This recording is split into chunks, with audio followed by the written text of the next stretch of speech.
across the UK.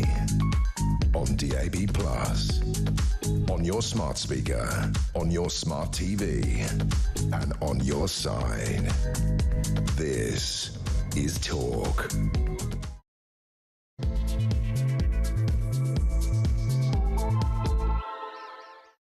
Welcome along. Talk Drive for Tuesday. It's that new voiceover again. Anyway, Ian Collins back tomorrow between 1 and 4. Drive time on till 7. Loads and loads to talk about. Let's just nail this for you. It's the A-team. It's the A-team of ladies. Ryan is on holiday. That's what he told us. I think he might be in rehab. Jodie is in charge. She's the producer. She's cracking the whip. There's a thought. Faith on the phones. If you want to be involved in drive time for the next 3 hours, 0344 499 1000. We'd love to take your call. You can, of course, send a voice note to us. Some via WhatsApp. I don't understand it really. 0344 499 1000 and your text throughout the show 87222. Start your message with the word talk. I was saying the other day actually, the thing about doing drive is some of the news sort of dropped during a show and you do that and it's still the main news stories the following day. This reform speech by Nigel yesterday warning that Britain is on the brink of societal collapse because of lawlessness is rapidly risen to a point where everybody seems to be talking about it. He has promised, we told you this yesterday, a half crime in just 5 years. He's promised 30,000 new police officers. He's promised an end to early release. He's promised that those who actually commit the most serious crimes might have to serve their prison sentences abroad in hellholes like El Salvador. And actually something that wasn't said yesterday, and I don't know whether it's included, and something I really believe in, is if you get 5 years, you should do 5 years. Naturally, the Tories and Labour came to the party and went, hold on a minute, back of a fag paper, said somebody on our show yesterday. There's no costing. It's going to cost apparently 17.4 billion over the course of the next Parliament to sort that out. Now, I'm just going to say something that nobody else has said, or maybe they have. He says the policies will likely, I don't like that word, pay for themselves due to the cost of crime to society. I would respectfully suggest £17 billion. We've spent that giving the Chagos Islands away. We spent half of that giving greedy junior doctors a 22 or 3% pay rise who have come back to the table. I would expect the British people to go, there are things that we should be spending our money on, which is defence, which is lawlessness, making sure that we are a safe society. And I know we go back there every single day, but the truth of the matter is if we don't get a handle on migration, then we're not going to be able to afford anything. And there she is. To the party comes our Ange. Eyes on the main prize. This is unbelievable. Deputy Leader of the Labour Party, Ange, has said ministers must accept the real concerns that people have over immigration and has vowed to tackle the profound impact of it ahead of fears of another summer of riots. What does that mean then? How are you going to do it, Ange? You stand there and have the temerity to say that Farage is promising to deal with law and order, but he doesn't cost it. You've been in power for a year. You've done nothing to curb immigration. You've done nothing to deal with people's concerns. In fact, you were the party that said we're not even going to have a national inquiry into the rape scandal of 8-year-old white girls because you were concerned about a certain number of people in this country might not vote for you again. And on top of that, old Richard III, or Rachel Thieves as I call her, has just told a parliamentary committee, I don't know if you know, that this is unbelievable. Sorry, what is hypocrisy the new word this afternoon? Rachel Reeves, companies should not always resort to the immigration lever to fill vacancies. Oh, I'm sorry. I thought it was your party that decided to flood this country with illegal migrants and people to come here to work. I thought it all started under Blair. I must have got that completely wrong. So we've got a deputy leader who's suddenly decided there's an issue with migration. You should have dealt with that a year ago. We've got a chancellor who can't add up and is patently out of her depth. And just to make you realise how inept they all are, Sir Keir Starmer. He's under fire. Oh, my God. There's plenty of housing available for migrants and homeless English people. Well, there isn't, you idiot, because one of the things you said in your contract manifesto or whatever was, well, you need to build more. There's 1.3 million people on the social housing list, of which your government has suggested that illegal migrants and terrorists and sex offenders should go at the front of the list so we rehabilitate them. That's 3 of the most senior Labour politicians talking a load of old crap on a Tuesday. What do you make of it all? 0344 499 1000. Text to 87222. I'm going to start on a Tuesday with the best way to start, with the first, I call her the First Lady of News. I'm so glad she's better. We love having her on. Poppy Coburn, assistant commentator, The Daily Telegraph. Good afternoon. Where are you now? This is a different thing at all. Now we've got no plants. We're back in we're back in that sort of office 15 floors down where they put you. I know, they have to keep me hostage so I don't share my very controversial opinions with everyone. We love your opinions and we appreciate it every time you're on. I don't do what some do, which is come in and write, you know, that sort of opening bit, because it sort of comes to me. Let's start with Farage's speech. One of the things I said yesterday was, and I understand that people will jump up and down as he puts meat on the bone and want costings and stuff like that, is that he has political antennae, Nigel Farage, and Nigel Farage is able to talk about the things, Poppy, that the rest of the country is talking about, which immediately is a tick and immediately resonates, right? Well, completely. I mean, I can't think of anything that's more salient to people at the moment than crime. And in fact, I was having a discussion with someone yesterday about how rubbish our crime statistical data actually is. Because if you speak to someone, if someone lives in London or even outside of London, and you say, do you think that Britain is safer than it was 5 years ago? I can guarantee you the answer you're going to get is, no, of course not. Yeah. You know, yesterday I went to my local Sainsbury's. I saw someone open up their bag and take all the smoked salmon and just kind of throw it into their bag. I've seen someone being mugged. You know, I feel afraid to walk home by myself at night.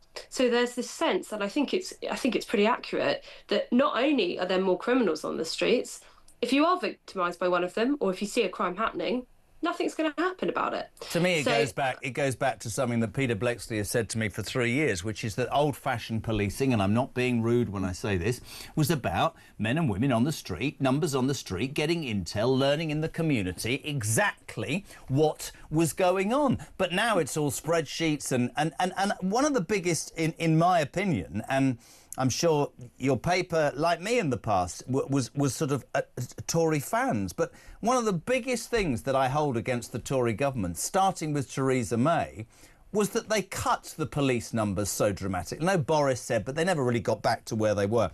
And I think along with defence, two of the most important things that a country needs, which is law and order and to show the world that they're strong and able to defend themselves, was stripped bare. And we had there's no Cold War. The result is, whether we have lawless streets or not, we have criminals who aren't afraid of the police who don't turn up, and a public who genuinely don't have the belief, I think, in all sorts of police forces that they once did, and I think that's dreadful for our society. I mean, as you said earlier, you know, we spend tens of billions of pounds on utterly stupid things all the time. There's one thing that people can't put a price on, and that's feeling safe. Yeah. And you're completely correct. You know, this really did start with the Conservatives, and you're right in saying it was Theresa May. I mean, creating this ridiculous independent college of policing, which so far has only seemed to actually have worked at telling police officers to knock on your door if you say something rude on Facebook, rather than, you know, an actual crime. Was in a petrol station earlier with the guy who was saying, I listen to you every day, Jez, and I love it because, you know, at last there's a station that's talking about my language, and he was saying exactly the same.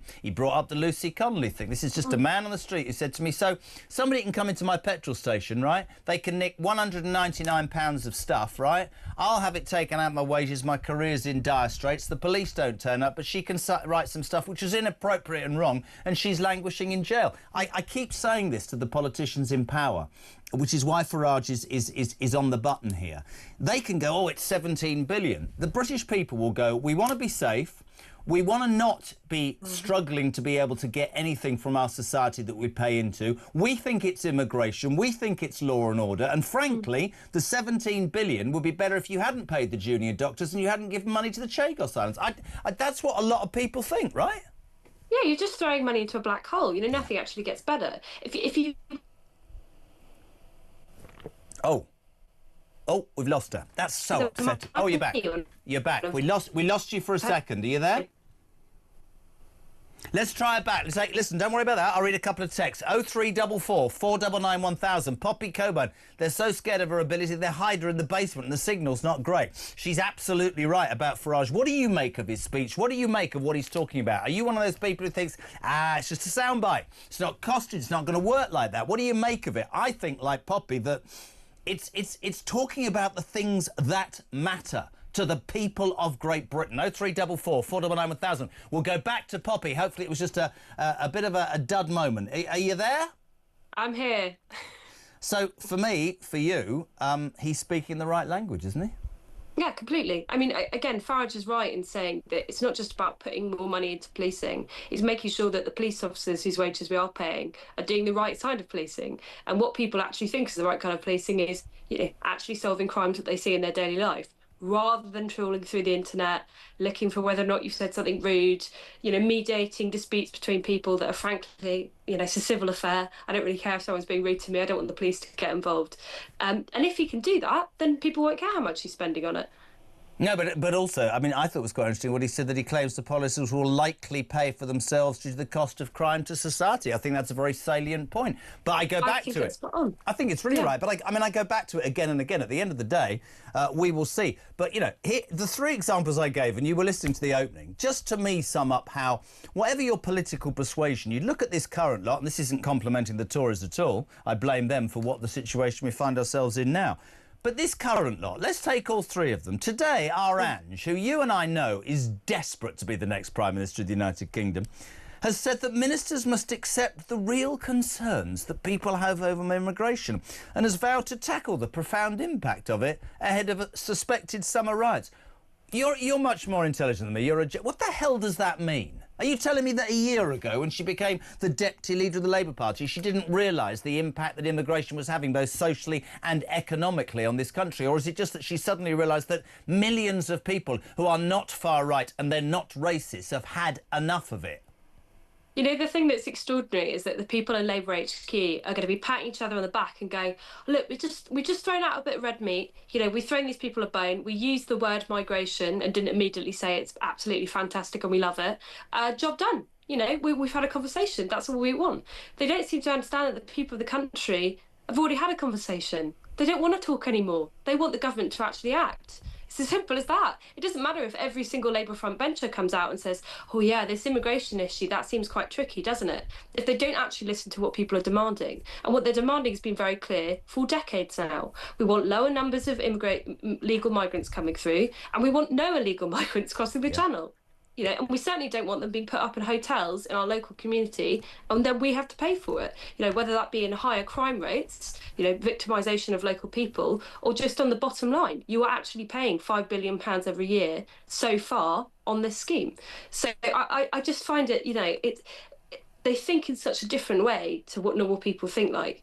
Because they actually think that this is impressive. They really think that they are throwing a bone out to people here. It is just ridiculous. Just with the soundbite. I mean, it's interesting. You weren't on yesterday, but there was obviously over the weekend there was what happened in Epping, and I will say, as I said yesterday, and I'm sure you'd agree with it, that there is no way I condone anything. In fact, when I see those far-right yobs kicking the police van and throwing bricks, I hate it. But there was an extraordinary woman, I don't know if you saw her, a mother of three, on Twitter. And she's not a far-right thug, and she's just somebody who's concerned about her community, concerned about a teenage daughter, concerned about what this influx of people who we don't know who they are to our country is. And when you listen to, like, Ange and Starmer, you actually want to say to them, are you listening to the real people of this country, or are you so inept and so ideologically warped that you don't understand? They're not far right, they're not racist. They pay their stamp, they see their society breaking down, and they are no longer prepared to accept BS. They're not. And all you've got to do is you've got to do a lot more than that, than address it. And for me, whether it's Reform, the Liberal Democrats, anybody else, it's really, really simple. It's not just telling the British people what they want to hear. It's acknowledging their concerns and being honest and saying, we understand and we're going to try and do it. We'll get kickback, but that's our guarantee to you. I don't understand it. Yeah. Well, my question as well is, where's someone like Jess Phillips? This was a protest that started off being begun by women and their daughters, their families. This is someone who always talks about how she's standing up for women's rights. She's got no time for misogynistic men. And yet, where's the understanding that women why did that frustration are really worried about you this? And I are so like, I said it yesterday, I don't want to name people because everybody will know, but here's the thing. I've actually always been really supportive of those female activist journalists and people who jump up and down and talk about women's rights. But I have two questions, and none of them will answer this. Where are you, Jess Phillips, and other people I won't name, when mothers and fathers genuinely say about the transgender argument, I'm concerned about my 13, 14 or 15-year-old girl having to change in a room with a man with a penis. Fact. Second thing, why are you so absorbed with sticking up for everybody other than people in this country? Why can you not say that those people in Epping were concerned that an illegal migrant allegedly, we're waiting for the court thing, raped, sexually assaulted, whatever, a 14-year-old schoolgirl? Because I thought you were concerned about women's rights and women's safety and women being looked after, but I hear nothing from you, because you, of course, take the side of the transgenders, and you, of course, take side of illegal immigration against the very thing you've based everything you believe on. That's what... I'm so with you. It annoys the bits off me so much. Well, it just removes all credibility they would ever have. Yeah. You know, I understand I'm going to disagree with some people. Obviously, not everyone shares my politics. Sure. But I always have time for people who stick by their guns and have their values and have their beliefs and stick up for them. What makes me so angry about the Labour front bench is that they don't have any values. No, they don't. Because if they did, they'd be consistent. You know, if you say you care about women's rights, then that goes for the rights of everyone, not just the people that vote for you. Completely agree. What do you make of that? 0344 499 1000. That's Angela Rayner. Then we move on to Rachel Thieves, or Richard III, if you've seen a picture. She's told a parliamentary committee this afternoon that companies should not always resort to the immigration lever to fill vacancies. Now, again, you're the journalist, I'm the idiot. I'm sorry, I thought it was the Labour Party under Blair that decided to flood the United Kingdom with immigrants. Isn't that right, or have I missed the point here? Oh, you're completely spot on. I mean, it was originally sold by Tony Blair in 1997 as being a fantastic way to grow the economy, to fill shortages in the economy. By the way, that's just shorthand for saying we don't want to pay people a proper wage, so we're going to undercut them with labour from abroad. Absolutely. And now, 20 years later, suddenly these people are turning around and going, oh, I don't know, I think it might have had quite bad consequences in the economy to have imported, 7 million people who have been doing things like undercutting wages, putting strain on public services. Like, I understand why people want to come over. I completely get that. And I understand when people say, well, if they contribute. But the thing is, in the UK, we have a welfare state. We have public services that everyone pays in for, OK? And if you have too many people coming into the country at once, that puts a strain on housing, puts a strain on the NHS, puts a strain on schooling, and that all has to be paid for. That this money doesn't just come from thin air. I don't understand how the Labour Party and those sorts of people expect in time, I'll make that caveat, for hard-working British people, no, it doesn't matter, hard-working people who live here, who pay their stamp, I don't understand how the government and other people don't realise that at some point those people are going to go, so it's a bit like saving for a pension or putting money into my savings account. I've done that for 15 years and the bank's given the money to somebody else. Why did I save? And you're smiling because I'm with you, but it's so frustrating. And when I say that, I did an interview the other day and I just said, I accept that Britain has always seemingly been the one that morally does the right thing and leads the world, but we're skint. We can't even afford the interest on the debts we owe. And I think you get to a really dangerous point where you say, thanks for paying, living by the law, not having a handout. We're going to make it a lot easier for everybody else to come here and treat them better than you, and you lot can sod off and accept it. I'm not calling for anything other than a realisation from our politicians that people have found their voice and they're really, really hacked off. They don't buy this. You said about housing.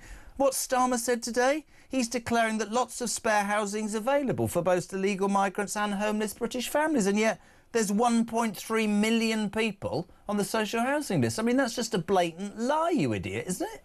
It's complete rubbish. I mean, if that were true, why have we been spending £5 billion a year to put people up in five-star hotels? Absolutely. I mean, it doesn't even make sense on the face of it. Now, you can make a point that, there might be the odd derelict house somewhere, in a far-flung location in the country, but that's not the same thing. We've got a massive housing shortage. This is like North Korean level of misleading people. It's just not true. And you know why, don't you? Because all those politicians of all sides, those sanctimonious people that stand up at the dispatch box, the whole press conferences to say, we need more housing, the poor homeless people, right? Then they go back to their constituents and they go, not here, you're not doing it here, we can't, I don't want anybody building here.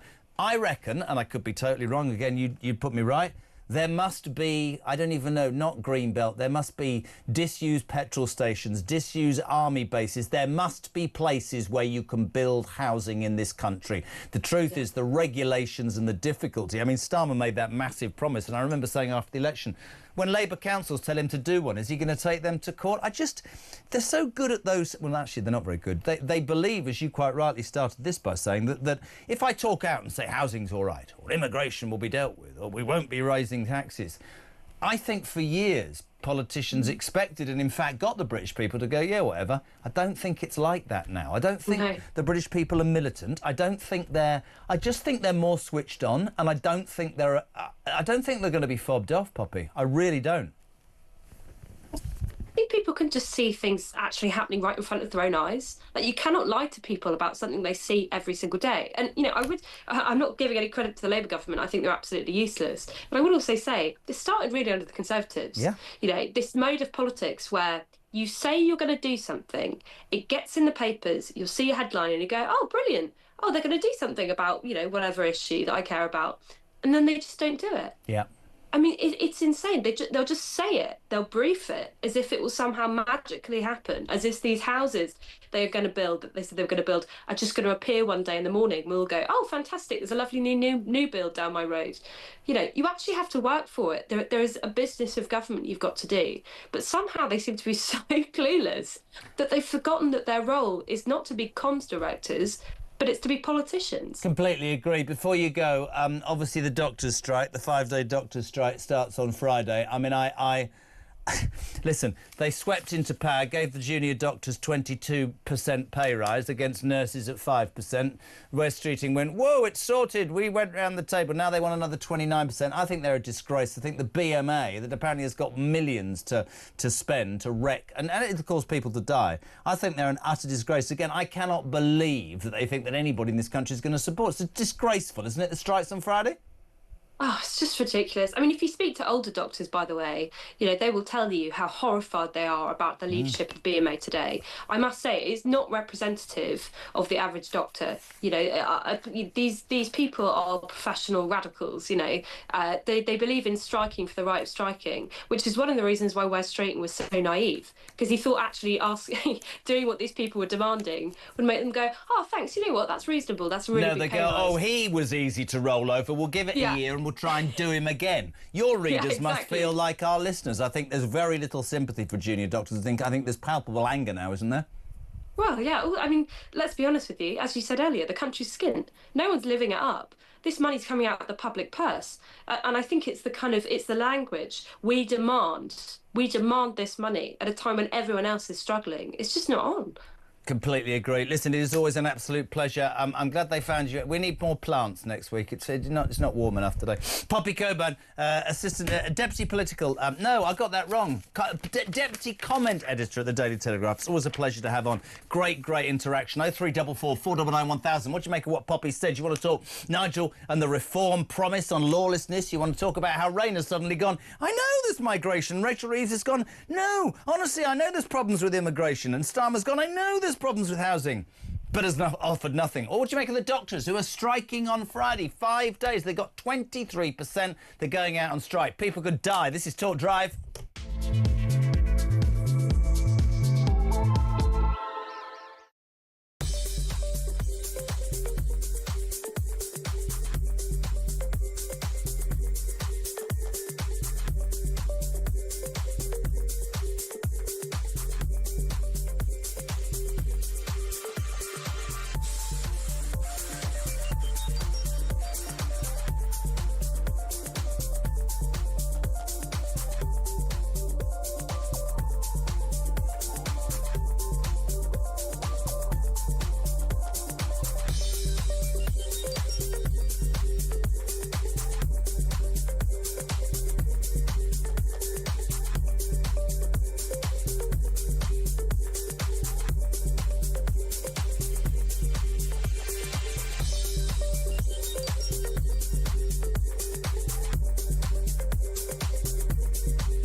UK. On DAB+. On your smart speaker. On your smart TV. And on your side. This is Talk. 4:28, we're live across the United Kingdom. This is just the sweetest video ever in the history of the world. Ready? My kids are now, what, 5 and 1. This is them, because Iris has started speaking. Look.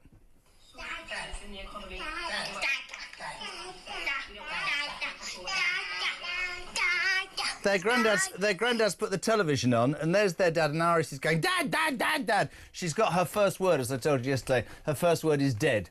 I think her mother set her up, because she looks at me at 16 and goes, Dad, dead, Dad, dead, Dad, dead. So maybe that will happen. 0344 419 1000, text to 87222. Good afternoon to Michael Wilkinson. He says, Jez, please try not to burst a blood vessel today. We need you.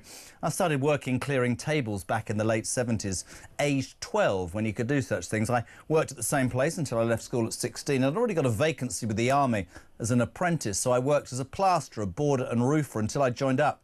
I did 12 years, Jez, and served in 3 different active theatres. Since then, I've been out of work, once when made redundant during COVID, but I used my redundancy to support myself and my family until I got back into work. I have never had a single bleeding payout or handout in my whole life, and I don't expect one. However, I am now feeling like I'm being taken for a ride for doing the right thing instead of being a layabout and taking the state for a ride. That's Mike in Lincoln. I think so many people will feel that way, and I don't think it's wrong to say it. Bill says we should get the army to train the police, fitness and unarmed combat. Also, all empty military houses should be given to the veterans. Hoorah to you. Margaret from Birmingham, she's always first in the queue. Useless Starmer's performance just confirms what a plonker he is, Jez. Get down to Dover, take Yvette Cooper with you and see how this country is being invaded by young men we know nothing about. Stop the bloody boats. Good afternoon too, I've no idea. Jez, I support and vote for the Reform Party, but does anyone actually believe that they will send a single criminal to El Salvador? Very doubtful indeed. Lefty lawyers will tie them up in paperwork for years. Not a single policy will be implemented. I don't know. And I don't know because I've questioned reform on this, because my fear, and it's been a fear for a while, is I keep hearing about the blob and I keep hearing about how you can't do things. You know, we could all look at Trump and hate things about him and love things, but he stands up to people. Have we got a politician who's prepared to take on the establishment? If you remember, this isn't a popular comment, it was Dominic Cummings who said when Boris Johnson got in, the whole system of government needs dismantling because they have been patting themselves on the back for years. Jane Oborn, good afternoon, Jez.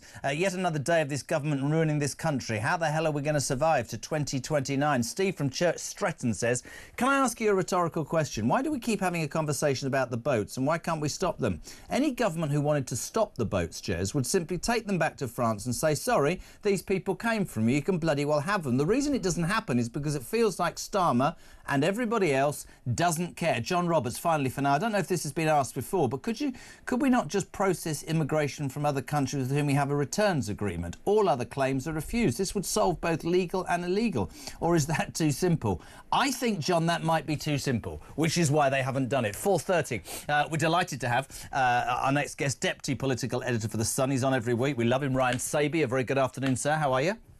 Afternoon, Jeremy. I noticed the front page of The Sun has nothing whatsoever to do with politics. It's about Oasis.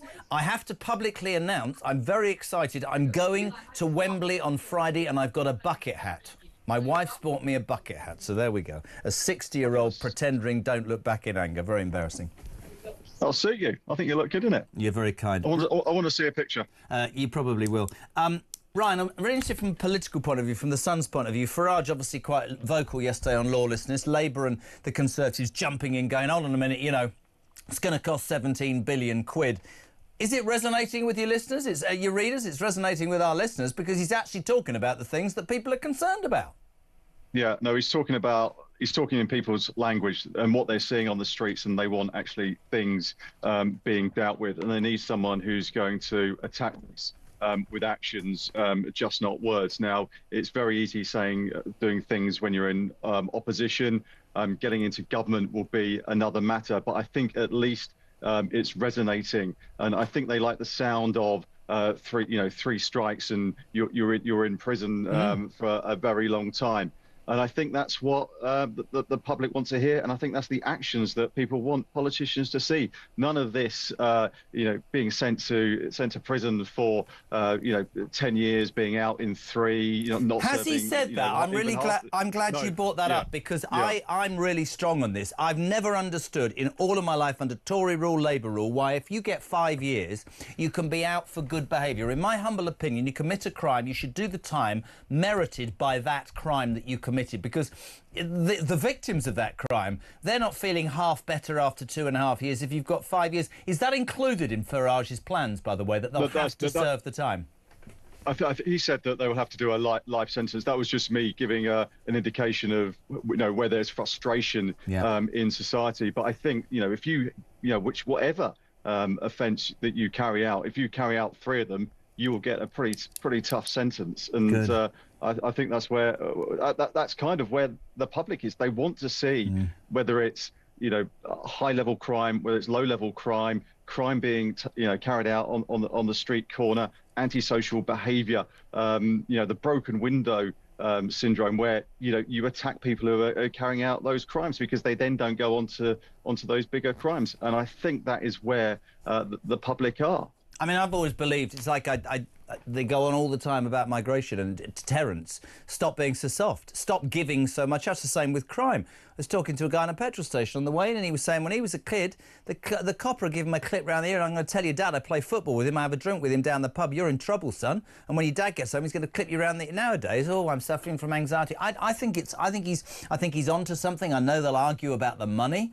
I look at 17 billion. I think you gave 16 billion to Mauritius for the Chagos Islands, for Christ's sake, and 11 million. I want to talk about this, 11 billion to these bleeding doctors. I'd love the Sun's response to that. This strike going ahead on Friday, 5 days from a bunch of really politically active, motivated BMA people on the back of a 23% pay rise. That doesn't resonate with anybody, does it, Ryan? No, exactly. And I'm just reading some words now that Wes Streeting has just put out. You can feel the frustration and the anger in the words. He tried to get them around the table. He tried to have constructive discussion. He put some really constructive things on the table, trying to change their work rotas, maybe try and pay for some of their medical costs along the way. And they've just walked away. And now we're going to see, treatments or operations being cancelled along the way. Life-saving operations. Dreadful. Exactly, and this is one thing that the government obviously don't want. They want to try and bring down these waiting times, and it just adds to the sort of the anger. And it actually seemed like the government were making some headway with this. So this, but did it, or would it be fair to say that the incredibly politically left-wing BMA did Wes Streeting like a good one? Because he came, didn't he? He gets the job. Within the month, he's going, it's all sorted. There's no more strikes. They've had 22%. I said it at the time. A lot of people, I was a bit forced, but it's true. The minute you give one of those unions 22%, they're all going to come. Well, lo and behold, they've come back for more because they know that he'll probably bend again. And he's disappointed. I would say it's particularly naive of him to have bent in front of the unions and given them everything. But this, I mean, you make a really good point. People will die. People will miss out on life-saving treatment. I think these people are a disgrace. A disgrace. Yeah. And I think there was some issue that NHS leaders actually wanted to make sure that it was not quite business as usual over the next 4 or 5 days. And I don't think that the BMA were actually going to go along with that. I think there could be 50,000 these resident doctors on strike in the coming days, and that is just going to cause a whole heap of problems. When it comes to people missing appointments, and some people have been waiting on these appointments for months and months and months, and to sort of get told the day before or just a couple of days before just puts them back. I'm with George in Blackpool. It's not good news. I'm in George in Blackpool. Some people won't like this. Whatever happened to the Hippocratic Oath, Jez? First, do no harm. Surely these striking junior doctors are breaking that oath and should be struck off. It's a very interesting point. People will be genuinely angry. The other thing today is, from a political point of view, love to get your take on this. I thought Poppy Coburn from The Telegraph just made a really good point, because she was saying that the Labour Party, specifically the front bench, are so ideologically based and so naive that they provide a soundbite and they think that's it. but the British public are waking up, and that's not enough. So today we've had Angela Rayner, who said that ministers must accept the real concerns that people have over immigration. Rachel Reeves has said companies should not always resort to the immigration lever to fill vacancies. And Sir Keir Starmer said there's plenty of spare housing for illegal migrants and people. 3 things that people really are concerned about, and that's it. Just 3 sentences. Nothing concrete. It's not the way to govern, is it, Ryan?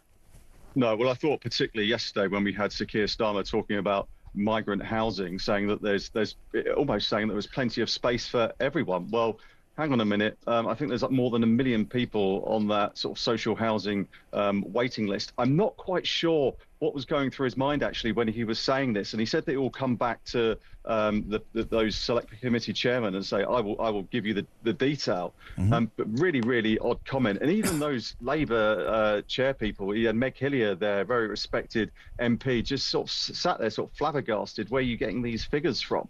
So it'd be interesting to see what the civil servants, I'm sure they'd have been panicking last night to say, well, what did you mean? What were you actually trying to say? 1.3 million people on the social housing wait list, and a government that thinks that a soundbite will wait. Really good. Just very quickly, do we think the junior doctors, do you think the government, very quickly from a Sun point of view, will they stand firm, or do you think they'll bend again to these junior doctors? What do you make of it? I think they'll just let them get on with this, and they will, with a strike over the coming days. I think after that they'll try and get them round the table again. They will try and say, like, there's no more money on the table. Let's try and come up with one of these sort of new working conditions arrangements to actually make their working life a little bit easier, and that may be some kind of compensation to the Try telling that to somebody down the mine. Ryan, it is always an absolute pleasure. We thank you and the team at The Sun on a daily basis. Deputy Political Editor of The Sun there, Ryan Sabey. What do you make of all of this news today? 0344 499 1000. That is the telephone number you can text on 87222. Ahead of the news at 5, your calls. And Ben Habib on Talk Drive.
Across the UK, on DAB+, on your smart speaker, on your smart TV, and on your side. This is Talk. From 7 with the political Simon Petrie from 10 through the night. This is Talk Drive. Welcome to the show. Thank you for tuning in, including my 2 children. We have an audience of 13 today. 0344 499 1000. Text to 87222. We'll get to them. I want to do a couple of calls quickly. This is really interesting. Let's go to Mandy in Northumberland. Mandy, you're on Talk Drive. Good afternoon. Hello. Oh, it's lovely to be here. Thank you so much for having me. Can I just say, before you say anything, right? Northumberland, and turn that radio off because I can hear myself coming back and it'll start squeaking. Get rid of it now, love. It's a rule on drive time. You don't have radio on because it'll feed back. My old man was right. He called Northumberland God's country. It's amazing. Couple of minutes. What you got, man? Loads. I listen to it. I listen to the show all the time.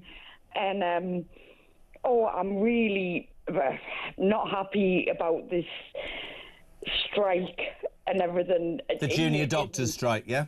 Yeah, yes, they're great people, but... Are they? You know, my mum's 81 and she's been waiting for a hip replacement and a knee replacement for 5 years. And, you know, she keeps saying to me, I'm not going to get it because of the age I am. That's... What you're trying to say, and I know you're nervous, is that in the old days, your doctor was brilliant. You told my team he'd come to your house, he'd do everything. Now you have to wait. And if you give these... Listen, if you give somebody a 23% pay rise, that's enough, isn't it? No, because what... when I was little, I'm 50, but when I was little, that GP would come out to my house. You're not... Hold on a minute. I'm a busy man. You're not telling me you think these junior doctors who are striking on Friday deserve another pay rise, are you? No, they don't. Good. Well, I'll tell you what, just keep listening, because I'm a little bit confused, but you're on our side. Thank you, Mandy in Northumberland. Let's go to Warwickshire. Barbara, you're on Talk Drive. Barbs, what you got? Hello, Jeremy. My mother used to call me that when I was in trouble. Hello, Jeremy. Right. As a mother of a third year, going into a fourth year junior doctor, yeah, please do not cast them all as awful. She is a dedicated, conscientious individual, not interested in striking, and more than happy with what she currently earns. Bloody brilliant call. That's the sort of call that I want to hear, because I have this question, so maybe you can answer it because of your daughter. Everybody tells me the BMA is this sort of politically really radical organisation. And I remember back to the 70s and 80s, if you didn't belong... This is why Thatcher did the closed shop, which for people who don't know was union strikers went, you know, the foreman went, we'll all out, one out, and you had to go. And she said, I don't care if you strike, but you've got to vote on it. You've got to have an opinion. And votes happened and strikes went down.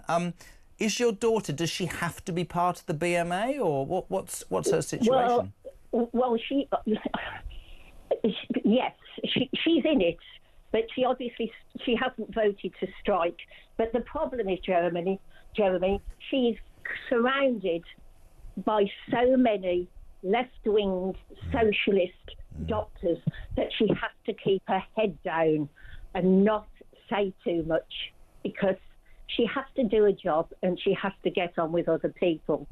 But can I say that she's surrounded, the major problem she's got is that she's surrounded by bone idle, useless individuals, namely other junior doctors, who are more than happy to leave her to do the work because they're not interested in doing it themselves. What would she think if she knew you were making this call?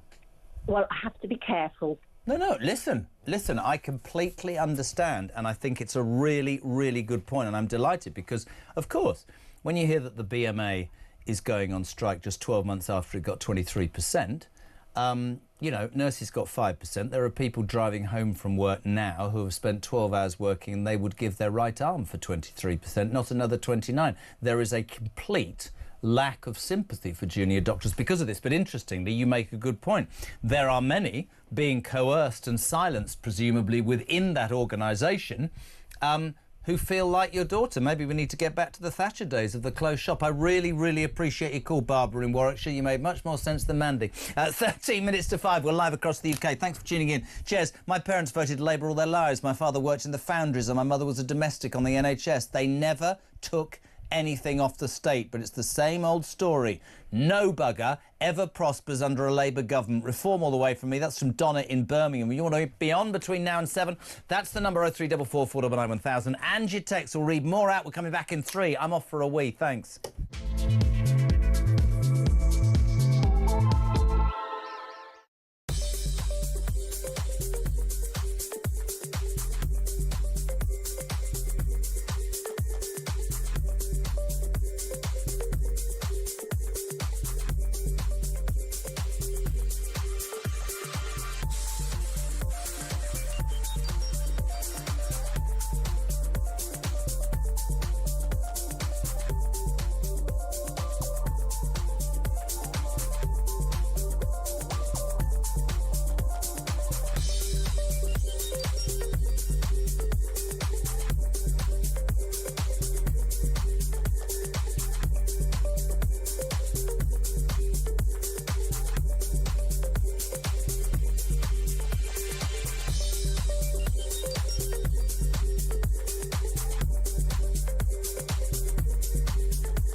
He was asked about, hope you all have a good summer holiday, and he didn't really want to sort of commit himself to actually being able to go away, because he didn't actually go away on holiday last year. I think he was due to go away. We had the general election and the first 100 days of that Labour government that he had to preside over. And I think at some point he was going to try and get away, but because of the Southport riots and what happened, he didn't actually. So I think he just didn't want to tempt fate in that respect.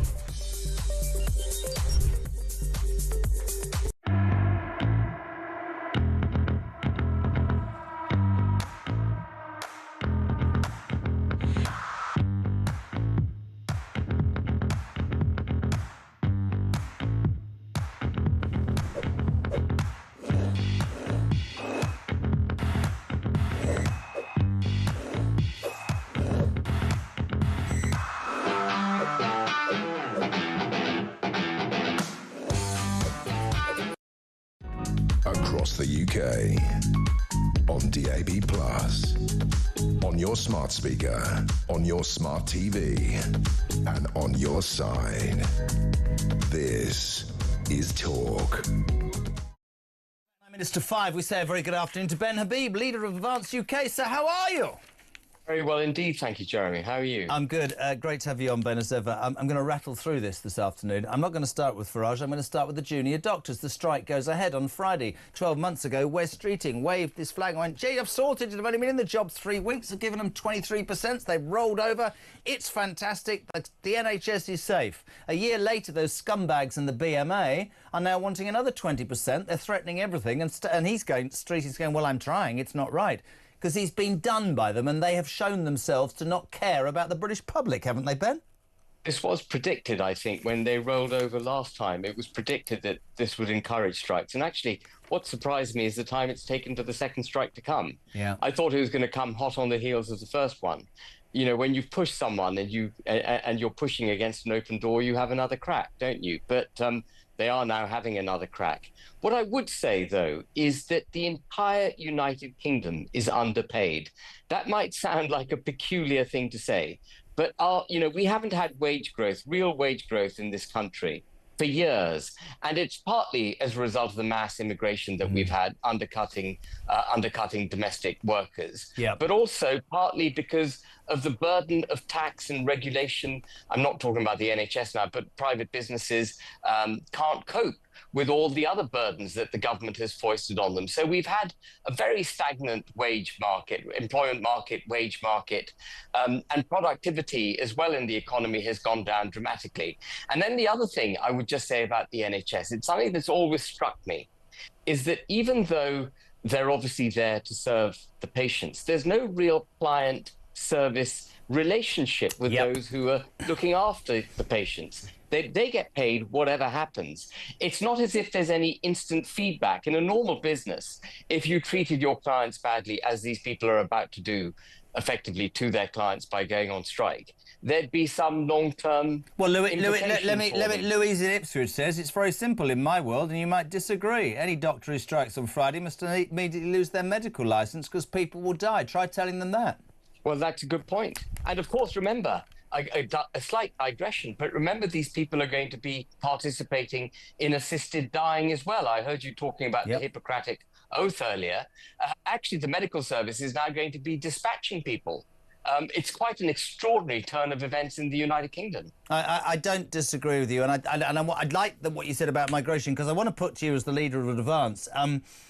Three senior members of Labour have today proven to me yet again that ideologically they've got absolutely no idea what the British people are thinking. Each of them have come out with a soundbite, a bit of clickbait that they presume, I think, we're all going to go, all that means they're dealing with it. Angela Rayner, unbelievably, has said that ministers must accept the real concerns that people have about migration. It's as if the penny's just dropped. Oh, you've been in power a year, love. 57,000 extra have come every week. I don't know figures, I'm throwing that out. Sorry, have you suddenly realised that the British people have realised that this is not a good thing? And then Rachel Reeves follows that up in front of the Parliamentary Committee and says, this is the worst thing of all. I think the companies should not always resort to the immigration lever to fill vacancies. Oh, I'm sorry, love, because I thought it was Tony Blair who opened the floodgates in 1997. You've absolutely milked migration legally and illegally. And then he, just to put the cherry on the top of the cake, Sir Dreary Starmer went, did you hear that yesterday? There's plenty of social housing available. Sorry, Mr. Idiot. There's 1.3 million people on the. What is wrong with these people, Ben? And they came out with a policy only a few months ago saying that we're going to build 1.5 million houses, which is the target they won't achieve, of course, by deregulating the planning system, because there's an absolute dearth of housing. You know, they say whatever they feel they need to say, whatever the moment is, depending on what they have to say to get their skin clear. But it's deeply depressing. But it's not just them, is it, Jeremy? You know, the Conservative government before them talked about the need. Sunak's 5-point plan included reducing migration, stopping illegal migration, and did absolutely nothing about it. It's what I call it's performative politics. They say what they think they need to say, which will becalm the electorate, and then do absolutely nothing because they feel they've discharged their obligations at that point. We have a government, we have parliamentarians who are nothing more than salesmen.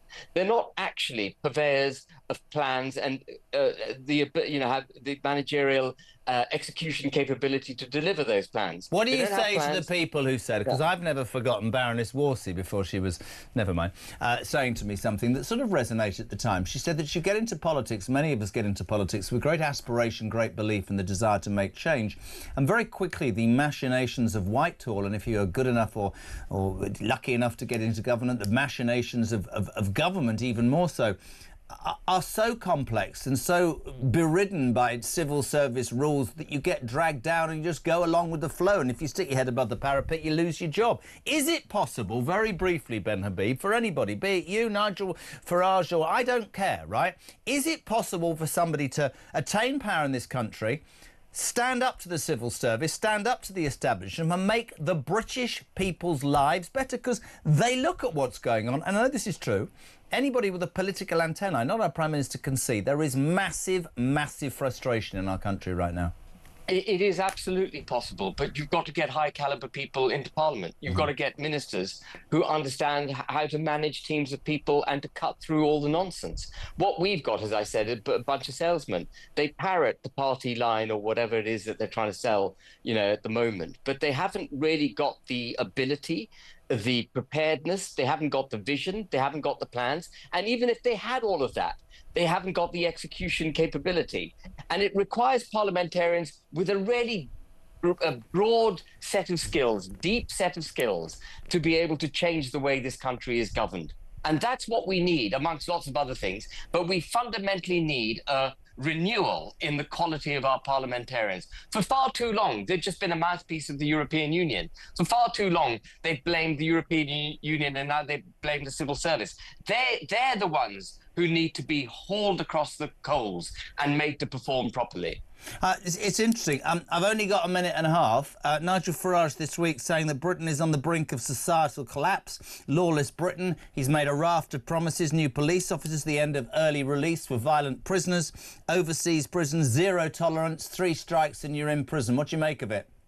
I'd do all of that, and I'd go a lot further. I would deport all illegal migrants. All foreigners in jails in the United Kingdom should be immediately deported to their home countries. Countries which won't take them back should be sanctioned, have aid withdrawn from them. We've got to get rid of the Human Rights Act, which actually protects criminals. One of the things that causes the 2-tier criminal justice system we've got in this country is the Human Rights Act. Bizarrely, it works to damage the victims' interests and protect the criminals. We can't do with criminals that which we need to because they're protected by these stupid laws. We've got to have a complete revisal of our approach to governance, which comes back to your last question, dealing with the blob.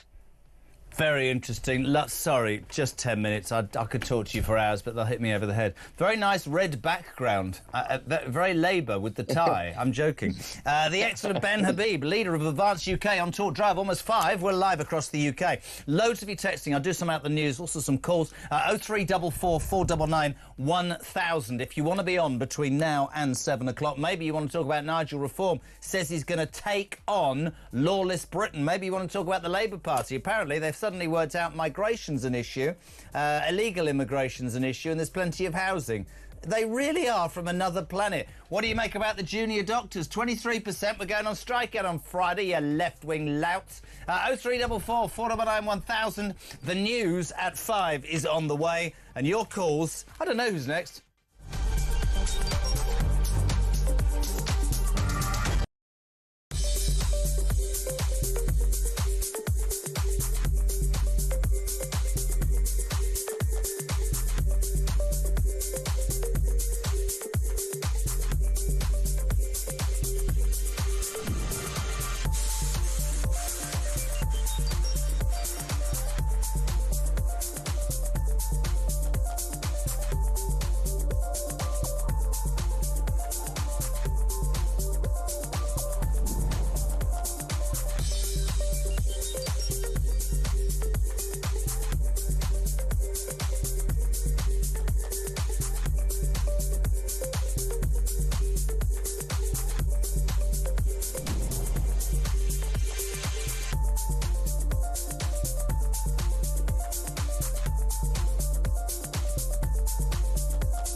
the UK.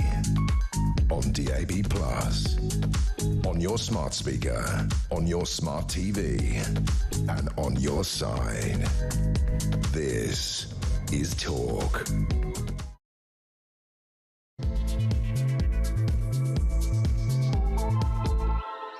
Max, second hour of Drive for Tuesday, the 22nd of July. Geez, there's so much to talk about. Oh, my Lord. I've got a great story about ex-Union boss Mick McCluskey. Do you remember him, ex-Unite boss?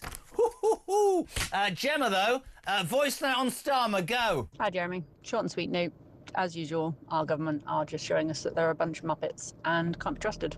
Recently new listener. Great show as usual. Take care. That was a bit short and sweet, wasn't it? Thank you very much indeed, Gemma. You can send a voice now, 0344 499 1000 on WhatsApp. You can call us. Faith is in, Ryan's on holiday. We don't even miss him. It's like looking through at the Spice Girls if you look through the glass at the moment. Just wondering which one would be which. We'll talk about that later. 0344 499 1000. Thank you for all your texts. Reform are absolutely correct about small, weak police officers. They can't stand in a war and hold up a long shield. They are visibly the weakest link and are targeted, said Mick Steve in Cambridge. Give the junior doctors whatever they want. Not from us, the taxpayers.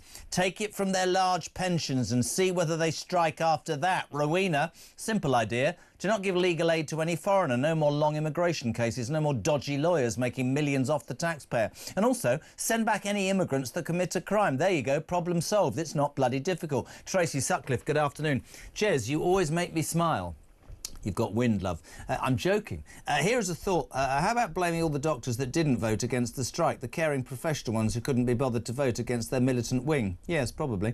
John, the prison discussion. Surely the whole point of the ridiculous Lucy Connolly sentence was to deter anyone else thinking of doing the same. I feel for that woman languishing in jail. Barry in Newcastle. Reform UK must have the important bills written to make major reform in advance of winning that majority, so like Trump, they can achieve a great deal early on. E.g., for example, repeal of the ECHR, creation of sufficient Lords to enable a majority in the House of Lords, winding up the useless and unnecessary quangos, acts making it illegal to strike in essential services. Finally, Alison in Billericay, it's posh there. Coincidentally, she says, I'm currently going through 38 years of pension paperwork, trying to see if I will be able to scrape enough together to be able to buy food and keep warm when I retire in probably 100 years' time. Then I look at the people coming into this country or even born here, skiving all their lives whilst I'm working to pay for it. I am beyond furious, as are millions more. 5:05. We're live across the UK. My next guest has been on a whirlwind tour writing his book, which is going to hit the shops very soon. He's promised me a copy, seeing as how I found him in the recesses of a little chef and have rebuilt his entire career. The former Deputy Speaker of the House of Commons and the Conservative MP, ex of Ribble Valley. We love him. He's called Nigel Evans. Oh, God, where are you today? What's that wallpaper, man? No, don't. This is possibly one of the worst hotel rooms I've ever since I started this world tour. I'm in Stockholm. Welcome to Sweden. You? I'm sorry, Nigel. You and I know each other well. That looks like a dodgy den of some kind. I'm not going into it. It looks very dark and very salubrious. I like the way you did this. As if you don't know who's there. Good afternoon, my friend. I'm going to obviously start with Farage. You've been very vocal in the last few months on this show. We love having you on. We appreciate your time. He quite rightly yesterday talks about how our country's on the brink of societal collapse. He talks about lawlessness. He makes a promise to halve crime in 5 years. He talks about 30,000 new police officers, the end of early release. Brilliant for violent criminals. 3 strikes and you're in prison. Zero tolerance, people deported who are foreign criminals, all those sorts of things that, and you know what I'm going to say, your party used to talk about, and it didn't talk about it in the last few years of power. It was done up with changing its leader and talking about net zero. Now, of course, the critics, I had Matt Vickers on straight in. Oh, it sounds like it's written on the back of a fag paper. I'll tell you the difference between Farage and every other political leader right now, Nigel, and I'd love your opinion, is you can argue about the costing. He is talking about the things that the British people are concerned about. Law and order, defence and migration. It's not difficult, is it? No, it's not. And if you were to press me now on what our policies are on law and order, I'd find it quite difficult to enumerate it, because it's not as if I've got just a passing interest in politics. I was in the House of Commons for 32 years, and part of the problem is that since Nigel Farage made his launch yesterday, just having people pick holes in it and just say, well, it's done, as you say, on the back of a fag packet, or he's not properly costed it out, or it won't work. But the fact is, he is talking about issues that normal people talk about. Yep. You know, I've had my mobile phone stolen out of my hand. I had a mate of mine had his phone stolen out of his hand. They're all ending up in shops, or they basically are being sold on. Over 200 phones stolen every day. And people are fed up with it. I got a mate up in Clitheroe who's got a shop. He had shoplifters come in. They don't surreptitiously steal things anymore. And you can see on footage that you're looking at there, people come in,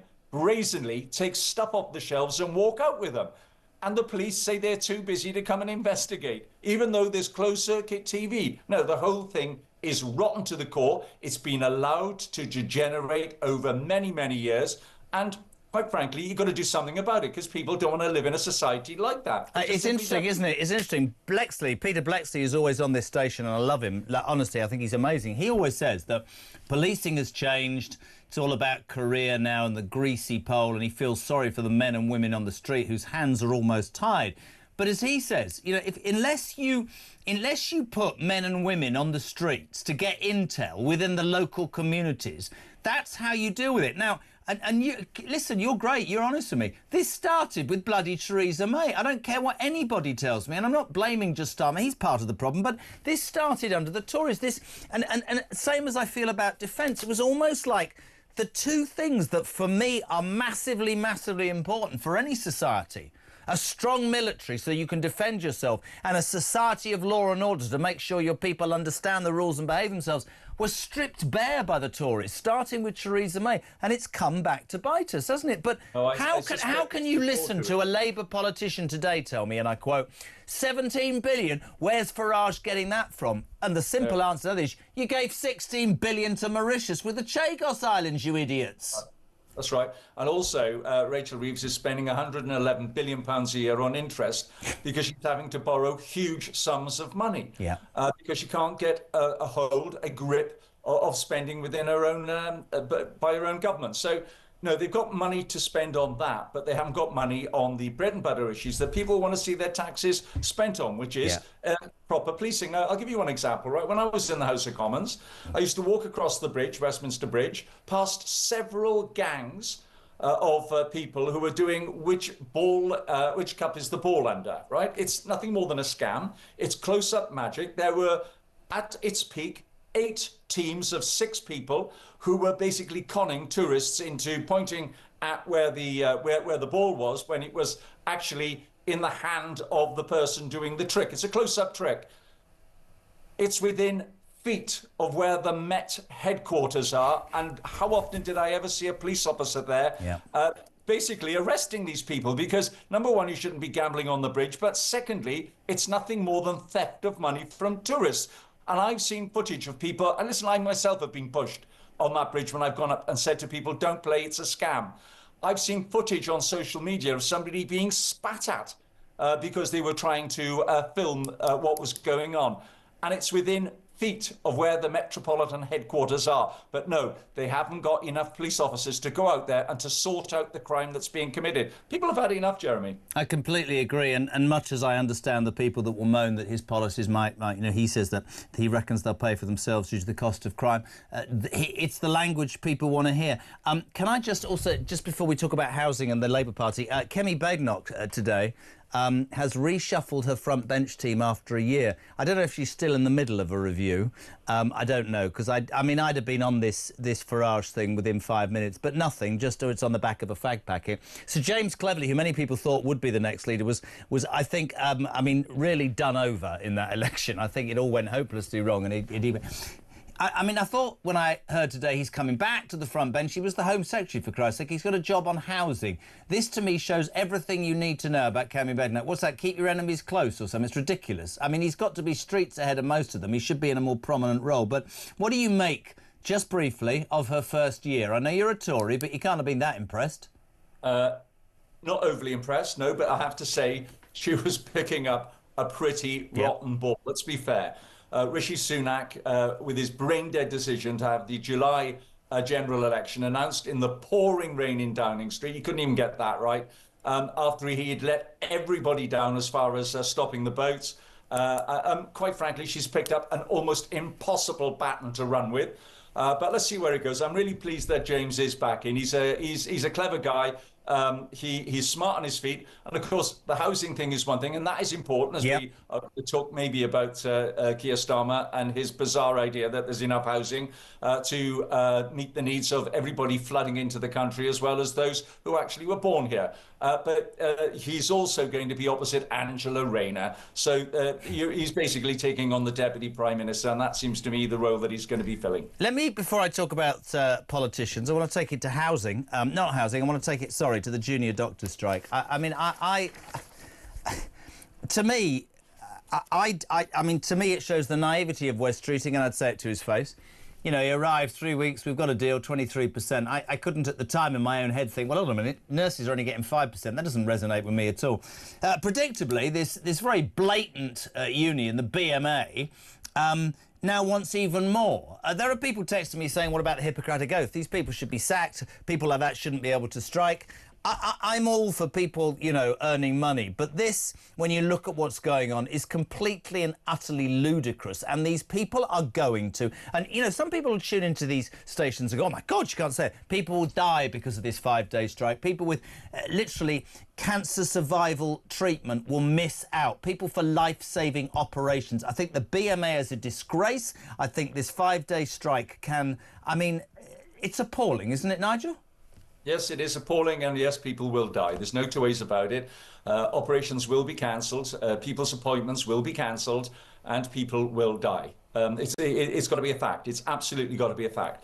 And they should be told, quite frankly and straight, the negotiation's over. This is what you're going to get. This is the recommendation of the independent board that look into your salary. You got 23% last year. That was eye-watering, and that was paid for by Rachel Reeves having to borrow more money. And I've just said we're spending £111 billion a year on paying the interest on all the money that's been borrowed. And you can't carry on like this. You can't.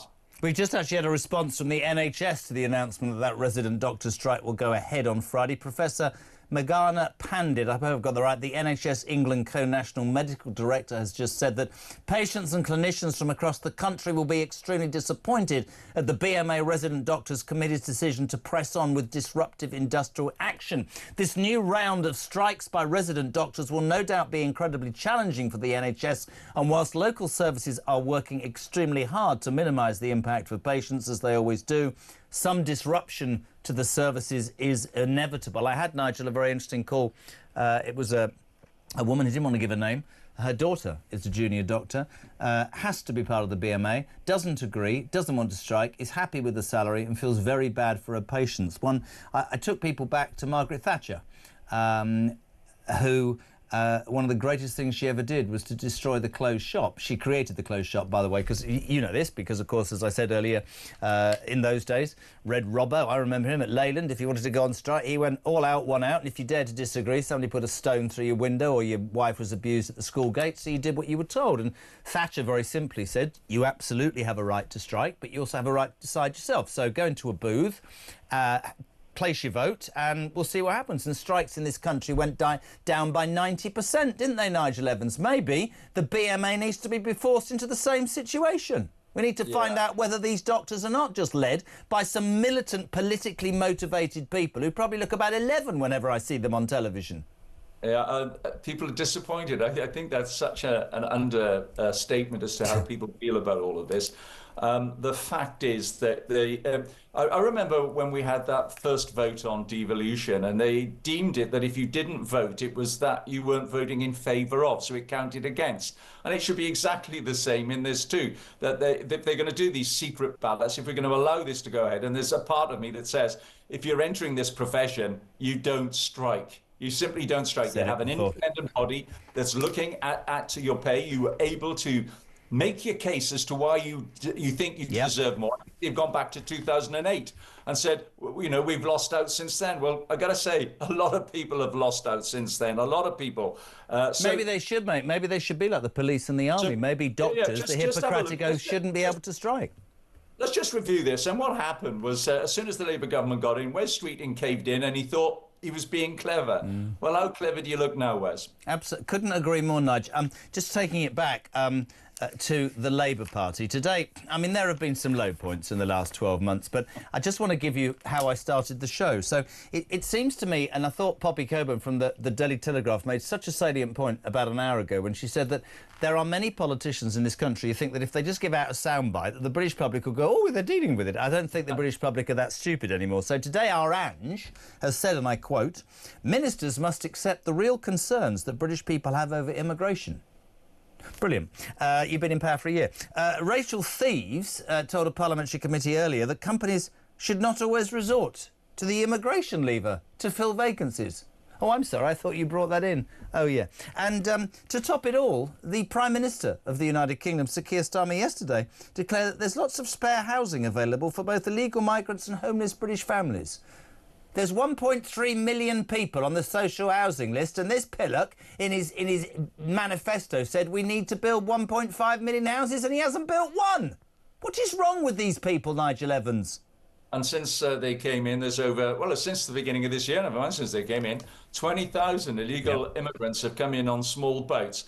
Now, I suspect, Jeremy, there's not enough housing to fulfill those 20,000, never mind those who are already patiently waiting on a housing list. It's as simple as that. I don't know what he was thinking, and good on Meg Hillier for really pressing the point home and asking him, could you just tell us where these houses are, because there's none in my local authority. And I suspect there were a lot of local authority leaders who are thinking, what is he talking about? I mean, just because you say that there's going to be housing doesn't mean there's going to be housing. But this is the point I want to make you, and you're an MP for 30 years. I think politics has changed. I've sat here for 3 years, and what I feel now more than I've ever felt is that the British people, there's cynicism about politicians. I think there is a degree of cynicism, but something's happened, and it's not.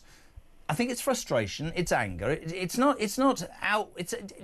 just this realisation amongst the British people. I think that the quality of politicians, the messaging, the end product is not always brilliant. In fact, it would be fair to say has been very poor for quite a while. And I think that politicians who seriously have the belief that the British public are going to swallow a soundbite like they have in the past are in for a rude awakening. I think we are crying out in this country for honesty, transparency, flawed characters. Honestly, appearance, you've got to be squeaky clean. No, rubbish. Tell the people what you think. Well, tell the people what you want to do, what you believe in. Do your damnedest. Look them in the eye. Tell them the good, the bad and the ugly. And if it doesn't work, get the hell out. But it might just work if you've got the courage and the will and the desire to do it. But I don't see that. I see, what is it? What are they called? Focus groups. People saying things because they've been told to. Nothing from here. Well, I suspect the problem, Jeremy, is that Keir doesn't live in the same world that we do. As we saw from almost the very first week that he was in power, and the expose about how much money he was taking from Lord Ali for clothes and various other things. And then it all came out that he was staying in Lord Ali's apartment. Well, maybe that's where he's getting confused, that he thinks just because you pick up the phone to your mate, you've got accommodation, which he got, as you remember, for several weeks off his billionaire mate or multimillionaire mate, whatever he is. Yet most people can't do that. He's not living in the real world. It's as simple as that. And the vast majority of people are really fed up because they do live in the real world. People like the person that you spoke about, that her daughter is a junior doctor. She's very content with where she is and doesn't believe that you should be striking for 5 days, causing a heck of a disruption. For, what is it, 27% they're asking? I mean, these are surreal figures that the union are asking. This is not the real world. It just simply isn't. And you're all right. People have had enough, and they aren't going to take any more of sound bites. They want to see some action. And when Keir said that he was going to stop the boats, he said that during the election. What's happened? 20,000 have come in. He then said there's going to be no increase in local authority council bills. What happened? They went up 5%. I'm sorry, you can't say one thing and within a year have something else happening. And you're quite right to mention the Chagos Islands. Now, I heard you speaking to, was it Ryan from The Sun the other day? Yeah. The other moment, and him talking about Keir may be wanting to have gone on holiday, hasn't been on holiday. I've got a good idea where he should go.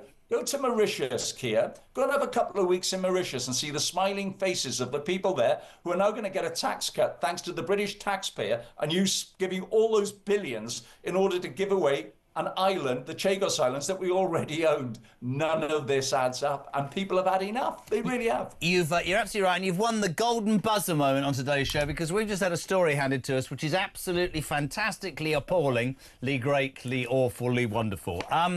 Do you remember the ex-Union boss, Len McCluskey, the Unite boss? Do you remember him? Yeah. Yes. It's been claimed today that Len McCluskey, that firebrand left-winger who hated anybody that was successful and anybody with money, enjoyed multiple private jet flights and football tickets arranged by the firm building a multi-million-pound hotel for the Unite Union. The Flanagan Group, which is run by friends and mates of McCluskey, overcharged Unite by at least 30 million for the Birmingham Hotel and Conference Centre project.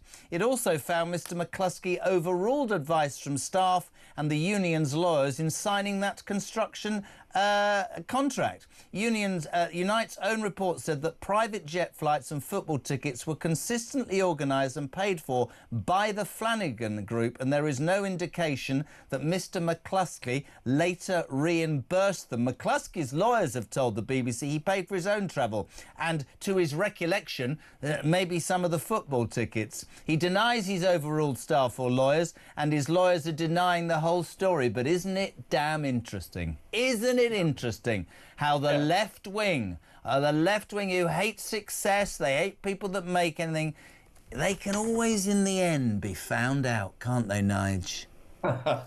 Well, it's pretty tragic, to be honest, and I think the big question mark, number one, was what this hotel thing was all about in the first place. Yeah. And the fact that it did, was it 30 million over the odds that it otherwise should have done?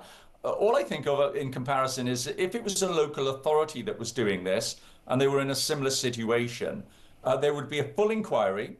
And if they were found to be taking any gifts off a developer, and I come from Swansea originally, Jeremy, and I can remember people going to prison for doing something similar, and not on as grand a scale, I can tell you. It's insider trading, mate. That's what it is. It's insider trading. So where's the full investigation going to come from? And that's what's absolutely going to be needed in this case. It's got to be microscopic and it's got to be independent of the organisation itself. The other story. But hold on. We haven't got a lot of time, but hold on. Aren't Unite the biggest supporters of the Labour government? Well, I suspect that Keir won't be banging. Well, the real issue here as well, don't forget, is how many people, ordinary people up and down the country who are Unite members, who are having some of their salary siphoned off to pay for all of this. Yep, absolutely. Just think about that for a second. Ordinary people earning ordinary money, nothing like as much as Len was ever earning, and they're the ones who are now having to pick up the tab. Surely, I would have thought Keir Starmer would be banging the table now to say, no, we need a full investigation. Somehow I think he won't. Nigel, I never, ever want to talk to you again in that hotel. Whereabouts are you, by the way? What country? Stockholm. Come home. We can't wait for the book. The legend that is Nigel Evans, former Deputy Leader of the House of Commons. No, what am I talking about? Deputy Speaker of the Commons. Top man. A weekly guest on JK's Drive. 5:25. We're live across the United Kingdom. That's a genuinely true story. Ex-union boss Len McCluskey took private jet flights arranged by the building firm that he gave a contract to build a hotel, and they went 30 million over. This is a report by his own union. McCluskey, the friend of Corbyn. McCluskey, the man that was anti-anybody that had anything in their bank or their pocket. McCluskey, where are you? Oh, we need an inquiry. It'll be a whitewash. Back in 3.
he was asked about, hope you all have a good summer holiday, and he didn't really want to sort of commit himself to actually being able to go away, because he didn't actually go away on holiday last year. I think he was due to go away. We had the general election and the first 100 days of that Labour government that he had to preside over. And I think at some point he was going to try and get away, but because of the Southport riots and what happened, he didn't actually. So I think he just didn't want to tempt fate in that respect.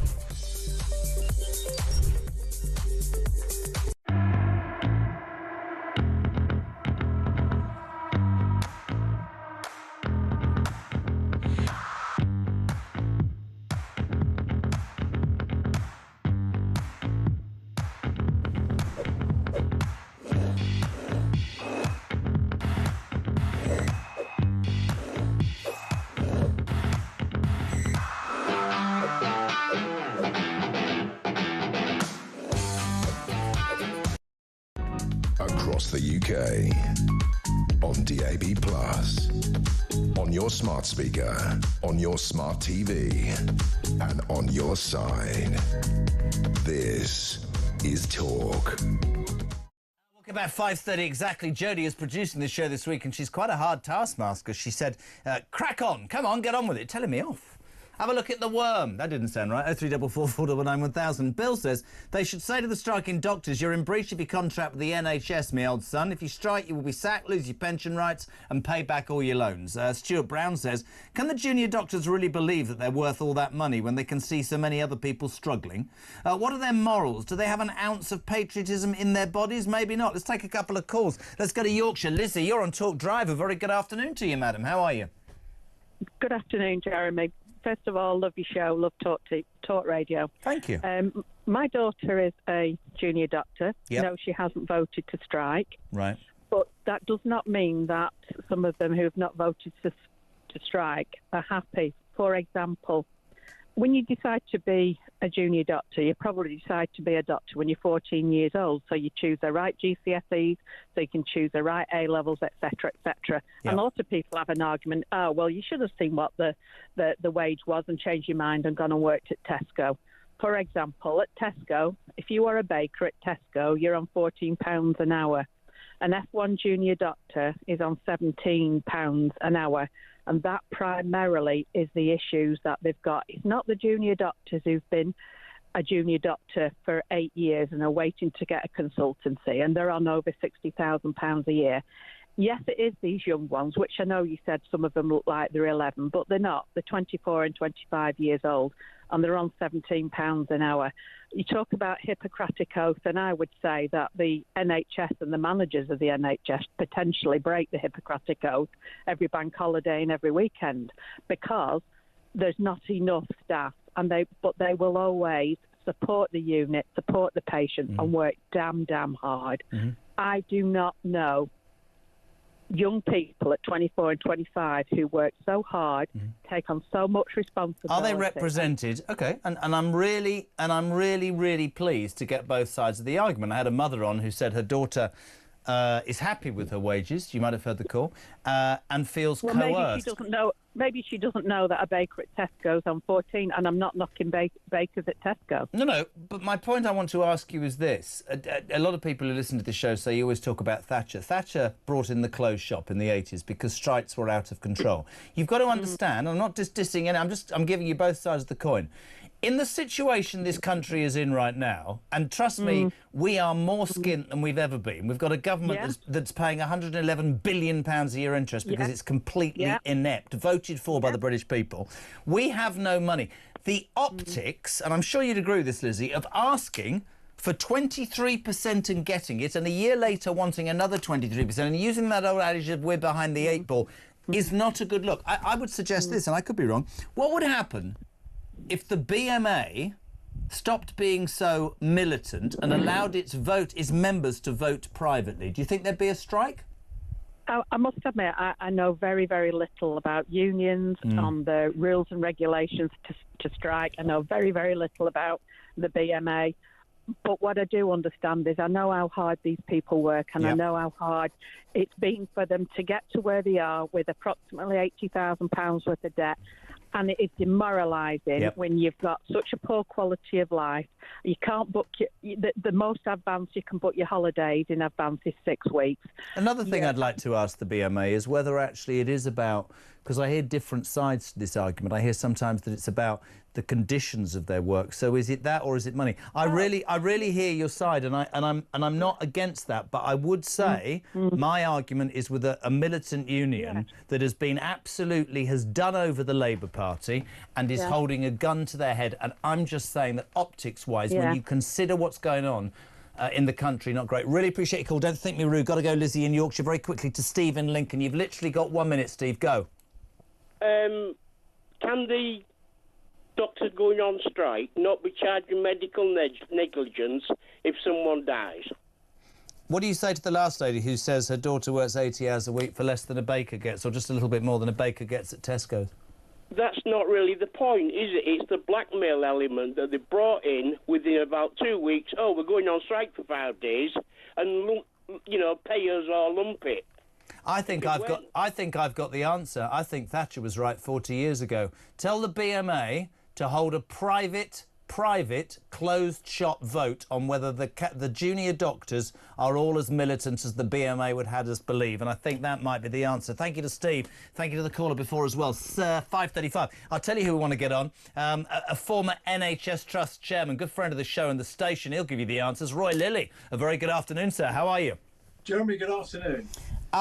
Both sides of the coin there. A mother saying, my daughter works ridiculous hours. She earns just a little bit more than a baker at Tesco's. Another man saying, hold on a second, there's a Hippocratic oath. People are going to die. People are going to miss out on cancer. This is a disgrace. The Labour Party thought they got an answer. They've been done completely. And these militants, this union of militants, the BMA, is in a headlong rush to make headlines. What's your take on it all, Roy?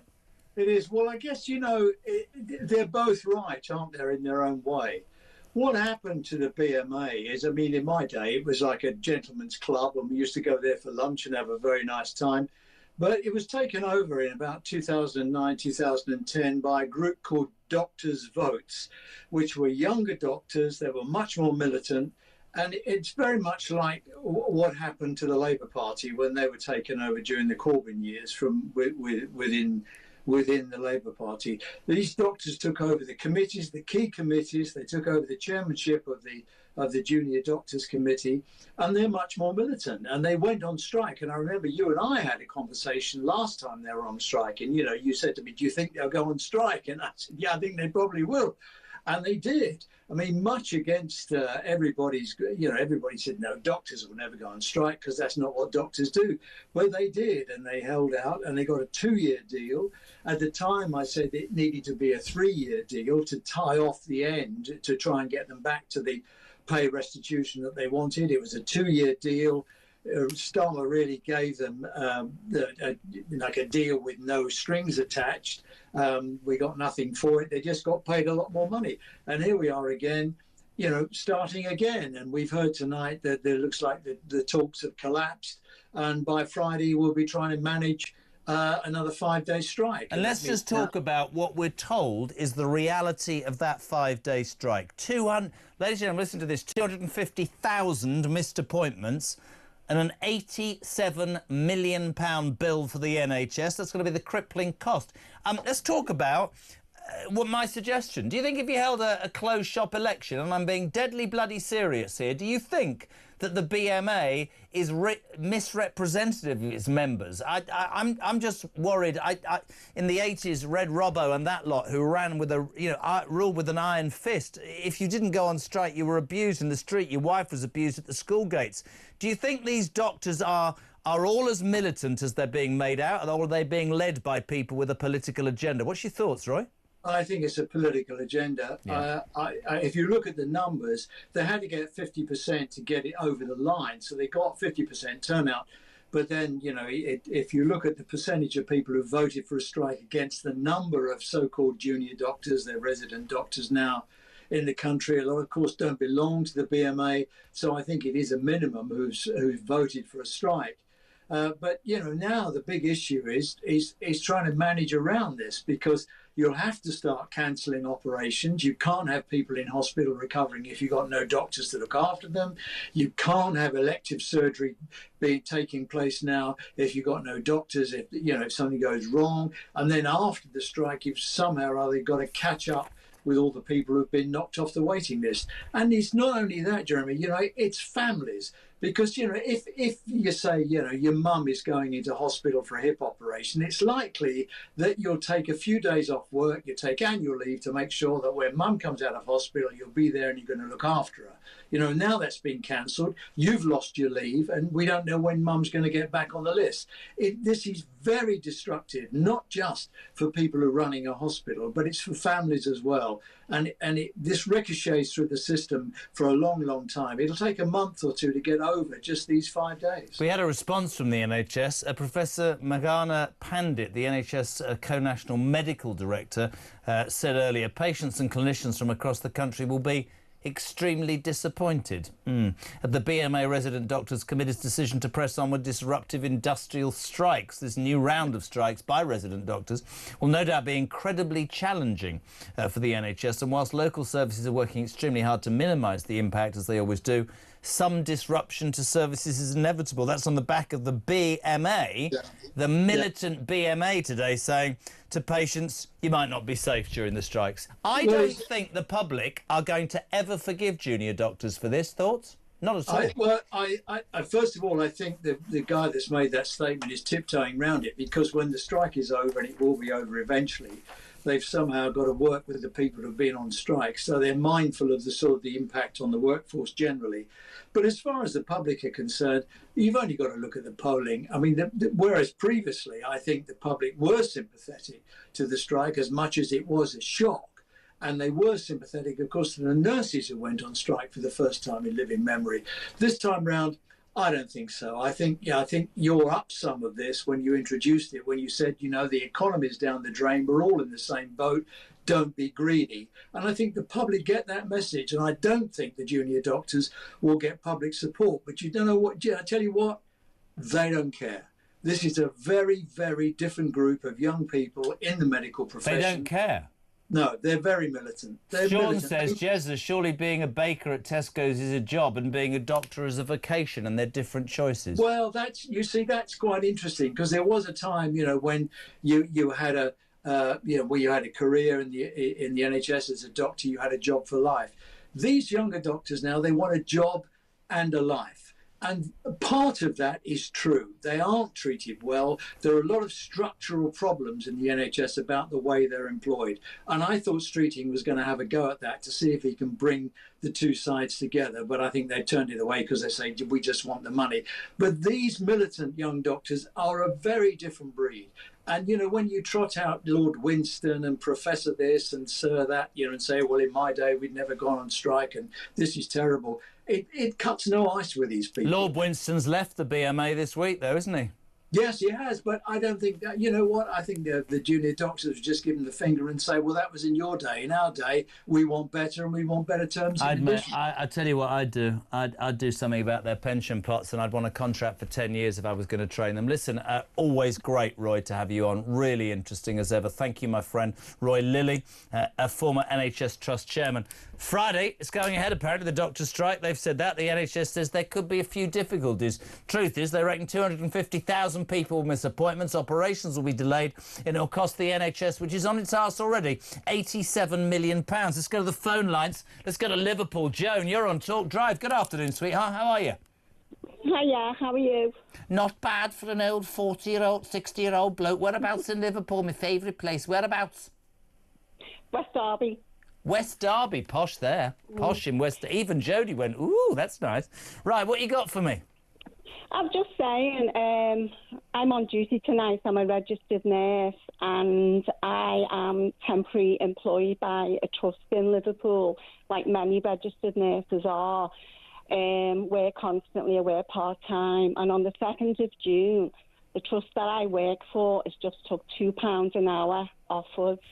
So where I was on top pay, I'm only on £16.58 an hour now, and healthcare workers are not far behind me. But I take a responsible role as well.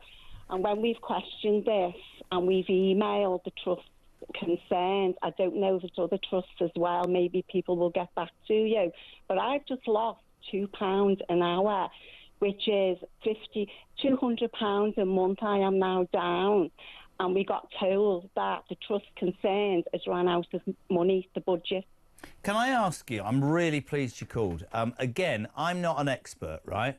But I remember when the nurses went on strike, they got, was it 5%? Yeah. Can you answer me this? Because nobody will. What do you nurses, who, I think nurses are absolutely incredible. I think the British public completely and utterly understood nurses wanting a pay rise. How do you feel about junior doctors, militant BMA-backed doctors getting 23% and then a year later wanting another 20+%? What do nurses make of that? I don't think a lot are supportive, really, for the way registered nurses are. I mean, I'm a band 5 and you can go up to a 6, 7 and 8. So obviously as you go up in rank, your money goes up. Why would it not be fairer in the NHS to say, this is what I'd do if I was the health secretary, 7, 8, 6, 9, 5, 4, 10, whatever, everybody gets a blanket rise. Why did junior doctors have to do so much better than anybody else? But my beef is, my complaint is that it's only registered nurses band 5 in the trust that I work in are having a reduction in pay because the trust hasn't got enough in the budget to pay us. It's not healthcare workers, it's not band 6 or 7. And, you know, the band 5 registered nurses like me, we work really, really hard and we take on... I work in a very, very busy department. I'm so glad to have you on. Seriously, mate. I'm a massive what nurses do, and I really appreciate the call. That is Joan in Liverpool, a nurse. But they're looking at junior doctors who are going to strike on Friday, they've had 23, they want another 20 plus. Honestly, optics. Jodie says, for Christ's sake, get a move on. We've got 2 breaks to do before the news. What is happening to you today, Carl? Oh, she's telling me off. Back in 3.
Across the UK, on DAB+, on your smart speaker, on your smart TV, and on your side. This is Talk. 30 minutes to 6, we're live across the United Kingdom. At the beginning of the next hour, we've got sports still to do. I'm being told we've got loads of things to get tied in. We've got Sarah Pochin, of course, the brand new female Reform MP. Are we doing sport this break or the next break? The next break, she's telling me. Right, Darren, voice note, go. Afternoon, Jezza. Darren from Suffolk. You know what Labour talk about? None of this is costed. Yet they're supposed to have had a fully costed plan. And look at the borrowing numbers that come out month after month. They spend. And do you know what the difference is between Nigel Farage's? I would actually pay more taxes. I would be more than willing to pay more taxes to deport people. I would be more than willing to pay more taxes for more prison spaces. This 130 billion extra, I think we could raise the taxes if people would be convinced about it. That's the difference. We don't want to pay for the Chagos, etc. Thanks, Jeremy. Couldn't agree more. Let's go to Sheffield. Jason, you're on Talk Drive. A very good evening. All right, how you doing? All right, so slight satellite delay there. We need to be a bit quicker, mate. I'm up against the clock here. Jason, go. What do you want to talk about? Yeah, I'll go. If you want to cut down on crime and reoffending, what you have to do is bring in hard labour to prisons for medium and reasonably high sentences. Get them digging holes, then fill them back in again for 12 hours and then put them back in the cells. That's what you do. You've got to make prison hard, not easy, and that's how we do it. Do you think the prison has become a luxury? Do you not think it's hard enough nowadays? It's not a luxury prison, but it's nowhere near hard enough. I need hard labour. That's what you need. You have to make it hard work. You have to make it so we don't want to go back. Couldn't agree more. Thank you very much indeed. We've got a voice note. He didn't sound... Was he all right, though? But he was a bit tired, I think. Rob, on the doctor's strike, to the ad break. Rob, go! Hello, Jez. Robin Starbridge here. Jez, just a quick point on the doctor's strikes. The amount of appointments the British people, well, the British public are going to miss because of their strikes, yeah? I wonder how many appointments the illegal immigrants are going to miss. I bet it's a big fat zero. Cheers, mate. Bye-bye.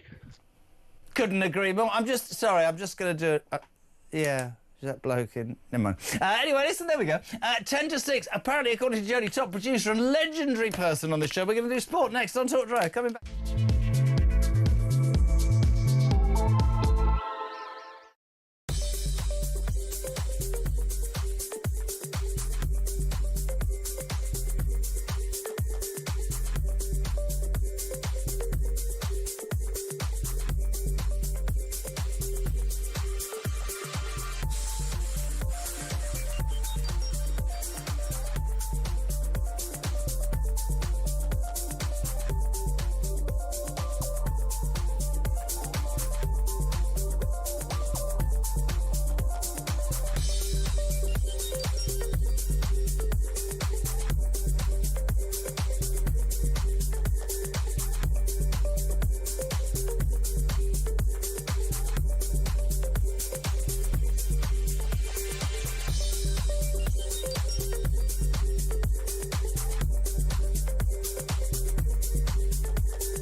Quite interesting today, take note of this, the 22nd of July.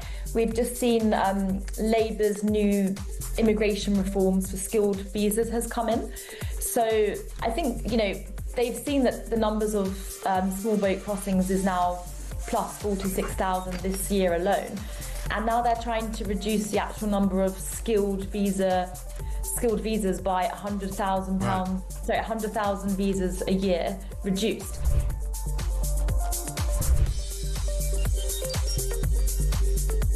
He was asked about, hope you all have a good summer holiday, and he didn't really want to sort of commit himself to actually being able to go away because he didn't actually go away on holiday last year. I think he was due to go away. We had the general election and the first 100 days of that Labour government that he had to preside over. And I think at some point he was going to try and get away, but because of the Southport riots and what happened, he didn't actually. So I think he just didn't want to tempt fate in across the UK, on DAB+, on your smart speaker, on your smart TV, and on your side. This is Talk. Loads of text and email. We'll do them after the news at 6. Loads of people, including Sarah Pochin, Reform MP, on the way right now. Push the button, Ames. Sport Summary on Talk. A new presenter, Talk sport presenter, Uma Gurav. Welcome to Talk Drive. How are you? I'm very well, thank you. How are you? Oh, such an improvement. Sam Allard doesn't know his stuff at all. I'm told you know absolutely everything. Welcome to the show. Tonight, of course, semi-final. Build up the Lionesses, Geneva, England, Italy. On Talk Sport. Come on, tell me, what's going to happen? Because they won it last time. What are we thinking?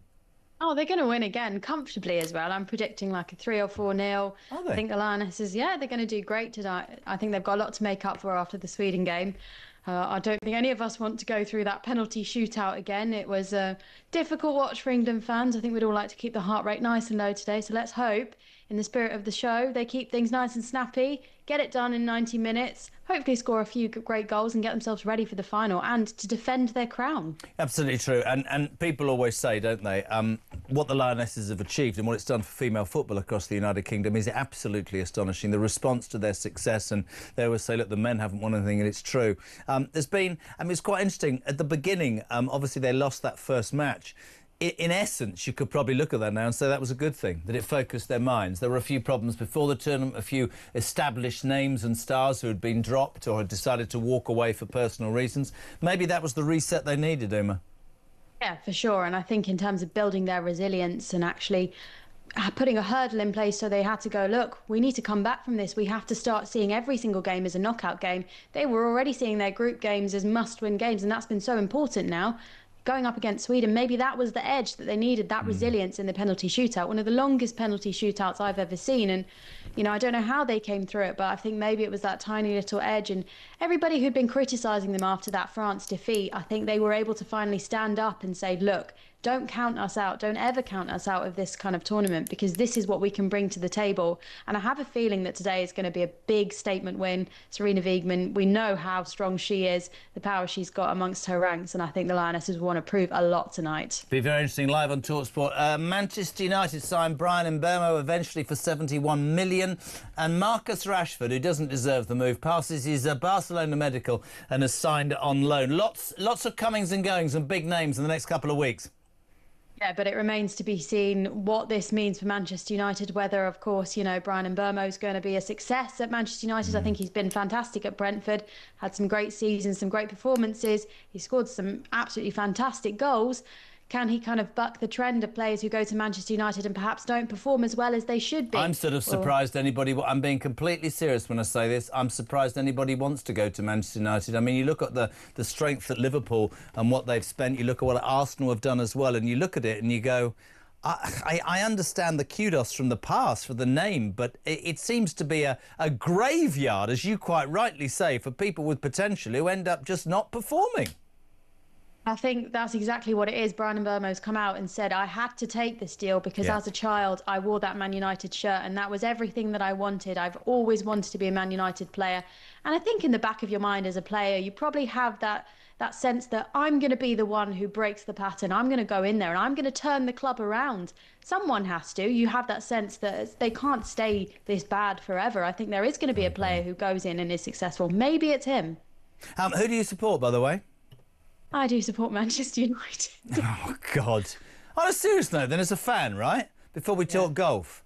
I mean, listen, I mean, it's been on a downhill spiral for a long, long time. The expectation of Manchester United fans is so much lower. When I see them finishing 12th, 13th, 14th, 15th, and losing however many games, I mean, how do you keep the faith?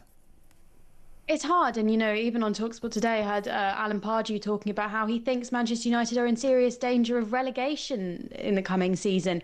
And the fact that we've gotten to that point, it's frightening. But I think For me, so much comes down to the manager this season. I get that he was in a difficult place last season, but this perseverance with that 3-4-3 system, if he doesn't get the players in this transfer window to do it, then I'm not sure he's the right manager for this club. I think the next couple of months are crucial. If he can bring in players to make that system work, great, good for him.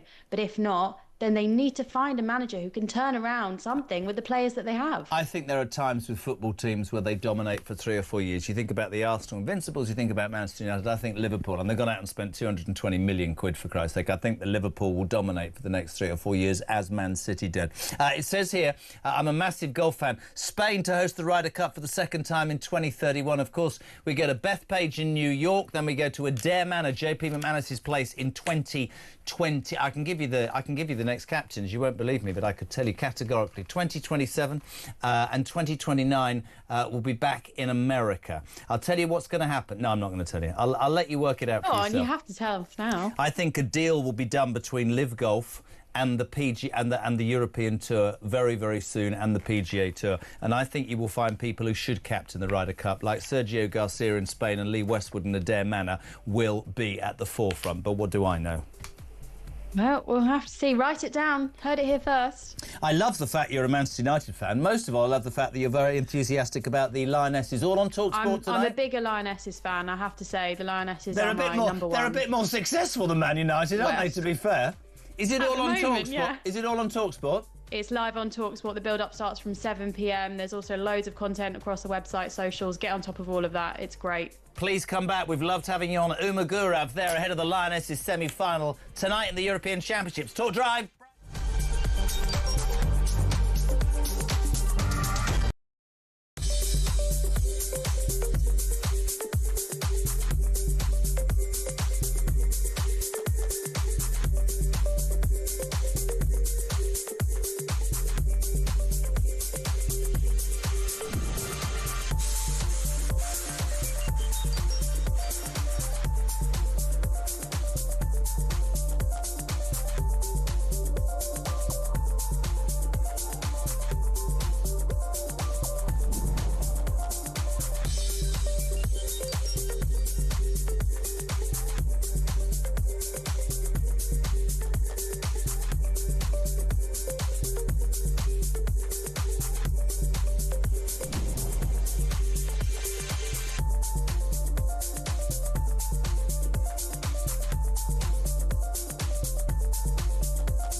Across the UK, on DAB+, on your smart speaker, on your smart TV, and on your side. This is Talk.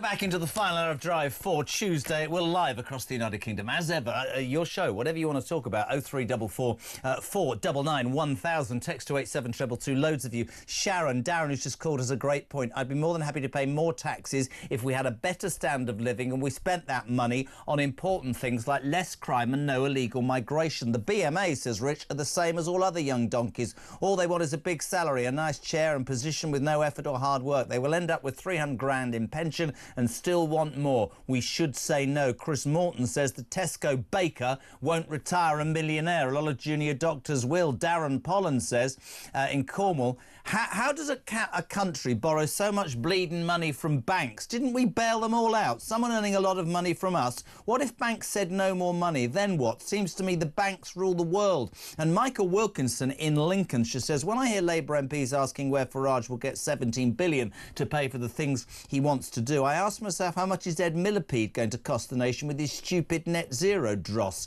Cancelling that and drill baby drilling will give us more than enough money. Interesting points. 87222. Start your message with the word talk. If you want to send a voicemail as well, 0344 499 1000. We're delighted to say a very good afternoon to my now favourite guest on this show. I was slightly concerned the first time she came on because she seems to have this soft spot for Peter Cardwell, but I'm glad I've won her round. Sarah Poin, Reform UK's MP for Runcorn and Helsby. A very good afternoon.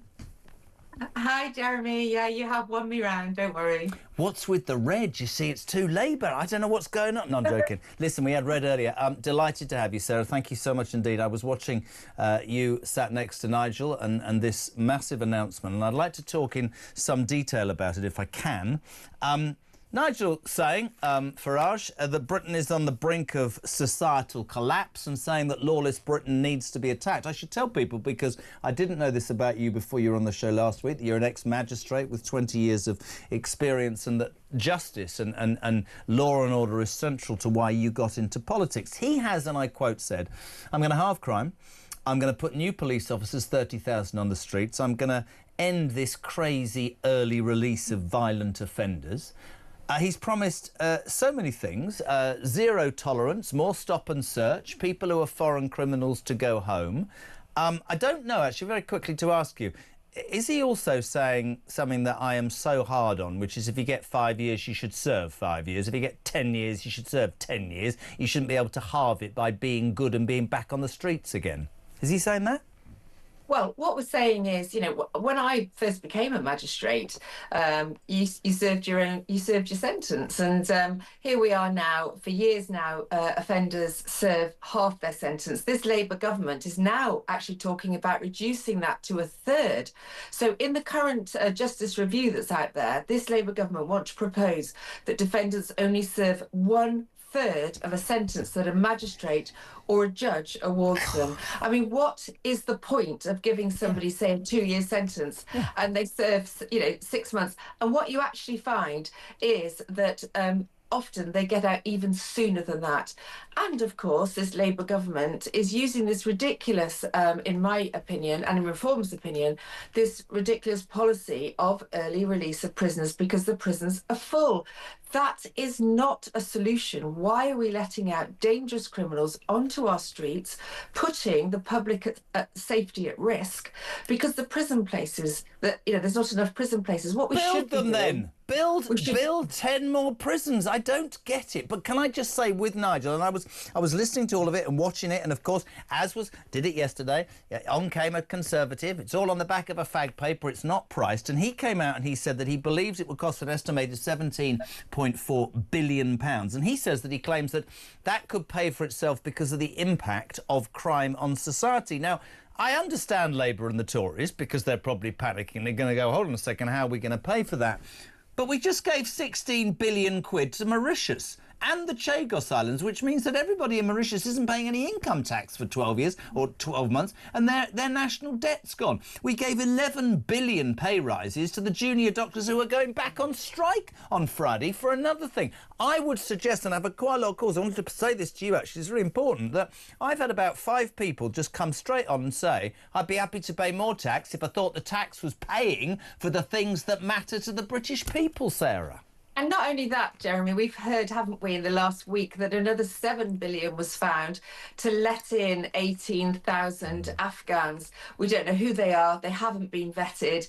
It's way outside the 1,500 Afghans that served alongside our British forces that deserve refuge. So it seems to me, and the examples you've given as well, that when the government wants to find money, it can find the money. And yet, when it comes to basic principles of surely the the priority of any government is to look after the British people, keep the British people safe on our streets. That's not happening.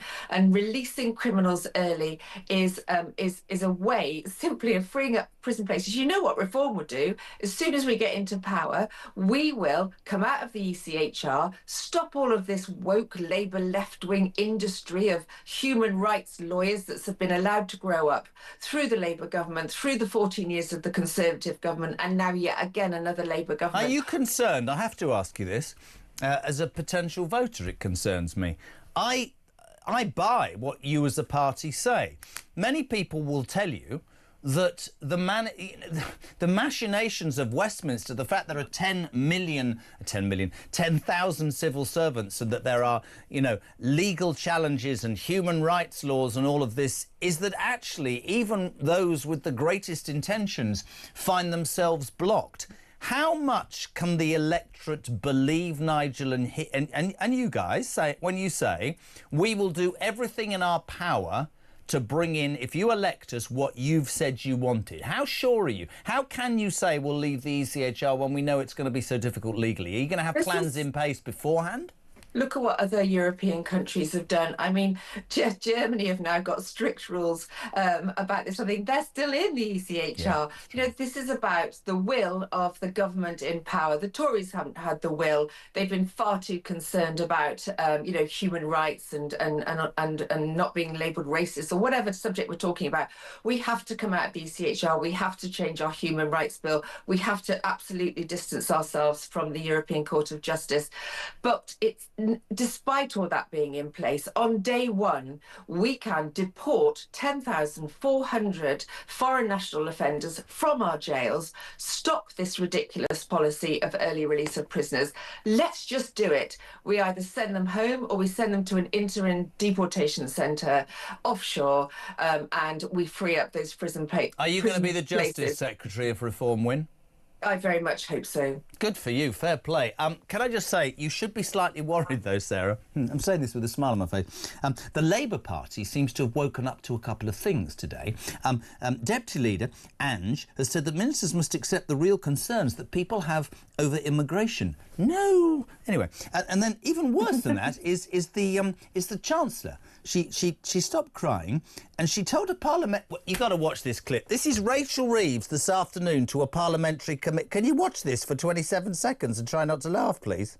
So I do not think that businesses should always resort to the immigration lever to fill vacancies. We need to do much more to train up people who are already in this country. There are those 650, 700,000 vacancies in the economy. There are plenty of people of working age in this economy. With the right support, they should be able to work. And that's why in the budget last year, I set out a series of trailblazers. Vacancies. Sorry, Sarah Pochin, I don't want to be disrespectful.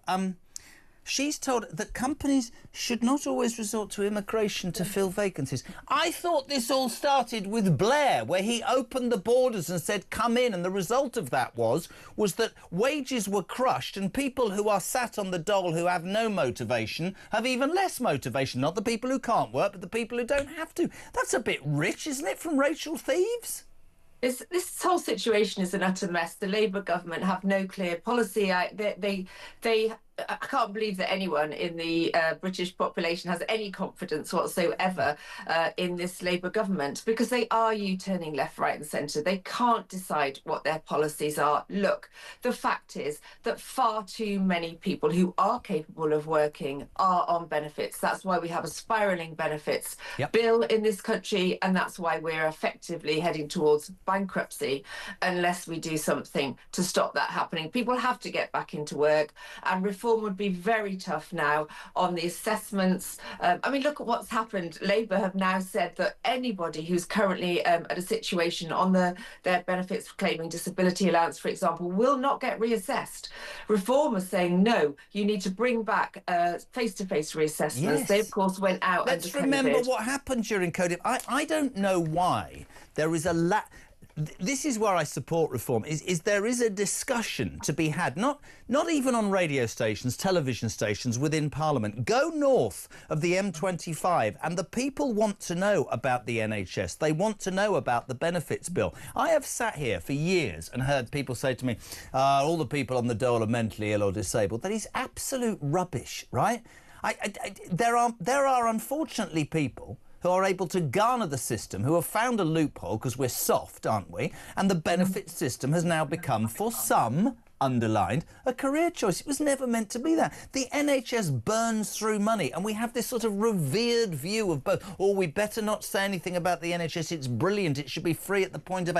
We better not say anything about benefits because those poor people... No, let's be honest and say that the British public who pay their bills, who have taxes raised and who are struggling, are fed up paying for people who are poncing off this country. And that can be illegal migrants. It can be the work shy. People coming here from other countries for an operation, then leaving. What is wrong with us? But, you know, not only that, we've got this situation, haven't we, where we've got this illegal black economy of jobs which illegal immigrants are filling, whether we talk about delivery drivers or Just Eat drivers, whatever else other companies are out there. But the fact is that, you know, the illegal immigrants are coming in, getting free housing, getting free mobile phones, getting free driving lessons, you name it, they get it for free. And they are working and taking jobs as well. Now, the question is, how many people on benefits are prepared to get up, get off the sofa and go and do those jobs? We have created a culture, I think, very much so amongst this generation of a bit of entitlement, a bit of, you know, do they actually want to go out and work? I'm sure, Jeremy, total entitlement. I've got a 16-year-old son, right? And they all know, my kids, you're laughing, but he is working in a fish and chip shop for 9 hours today for £8.75 an hour, and that makes me more proud of him than any GCSE. I knew you were going to say that. Got to graft, man. Yeah. I knew you were going to say that. My boys, I've got two boys, both of them 14 onwards. Yeah. You know, my husband runs building sites. They were out labouring. You know, they were mixing with men. They were learning life skills, and that just doesn't happen anymore. This generation is tied to their social media. They're tied to their phones. They don't know how to speak to, you know, each other, let alone sort of like older people, you know, grown-ups, get jobs. They just don't know how to do that anymore.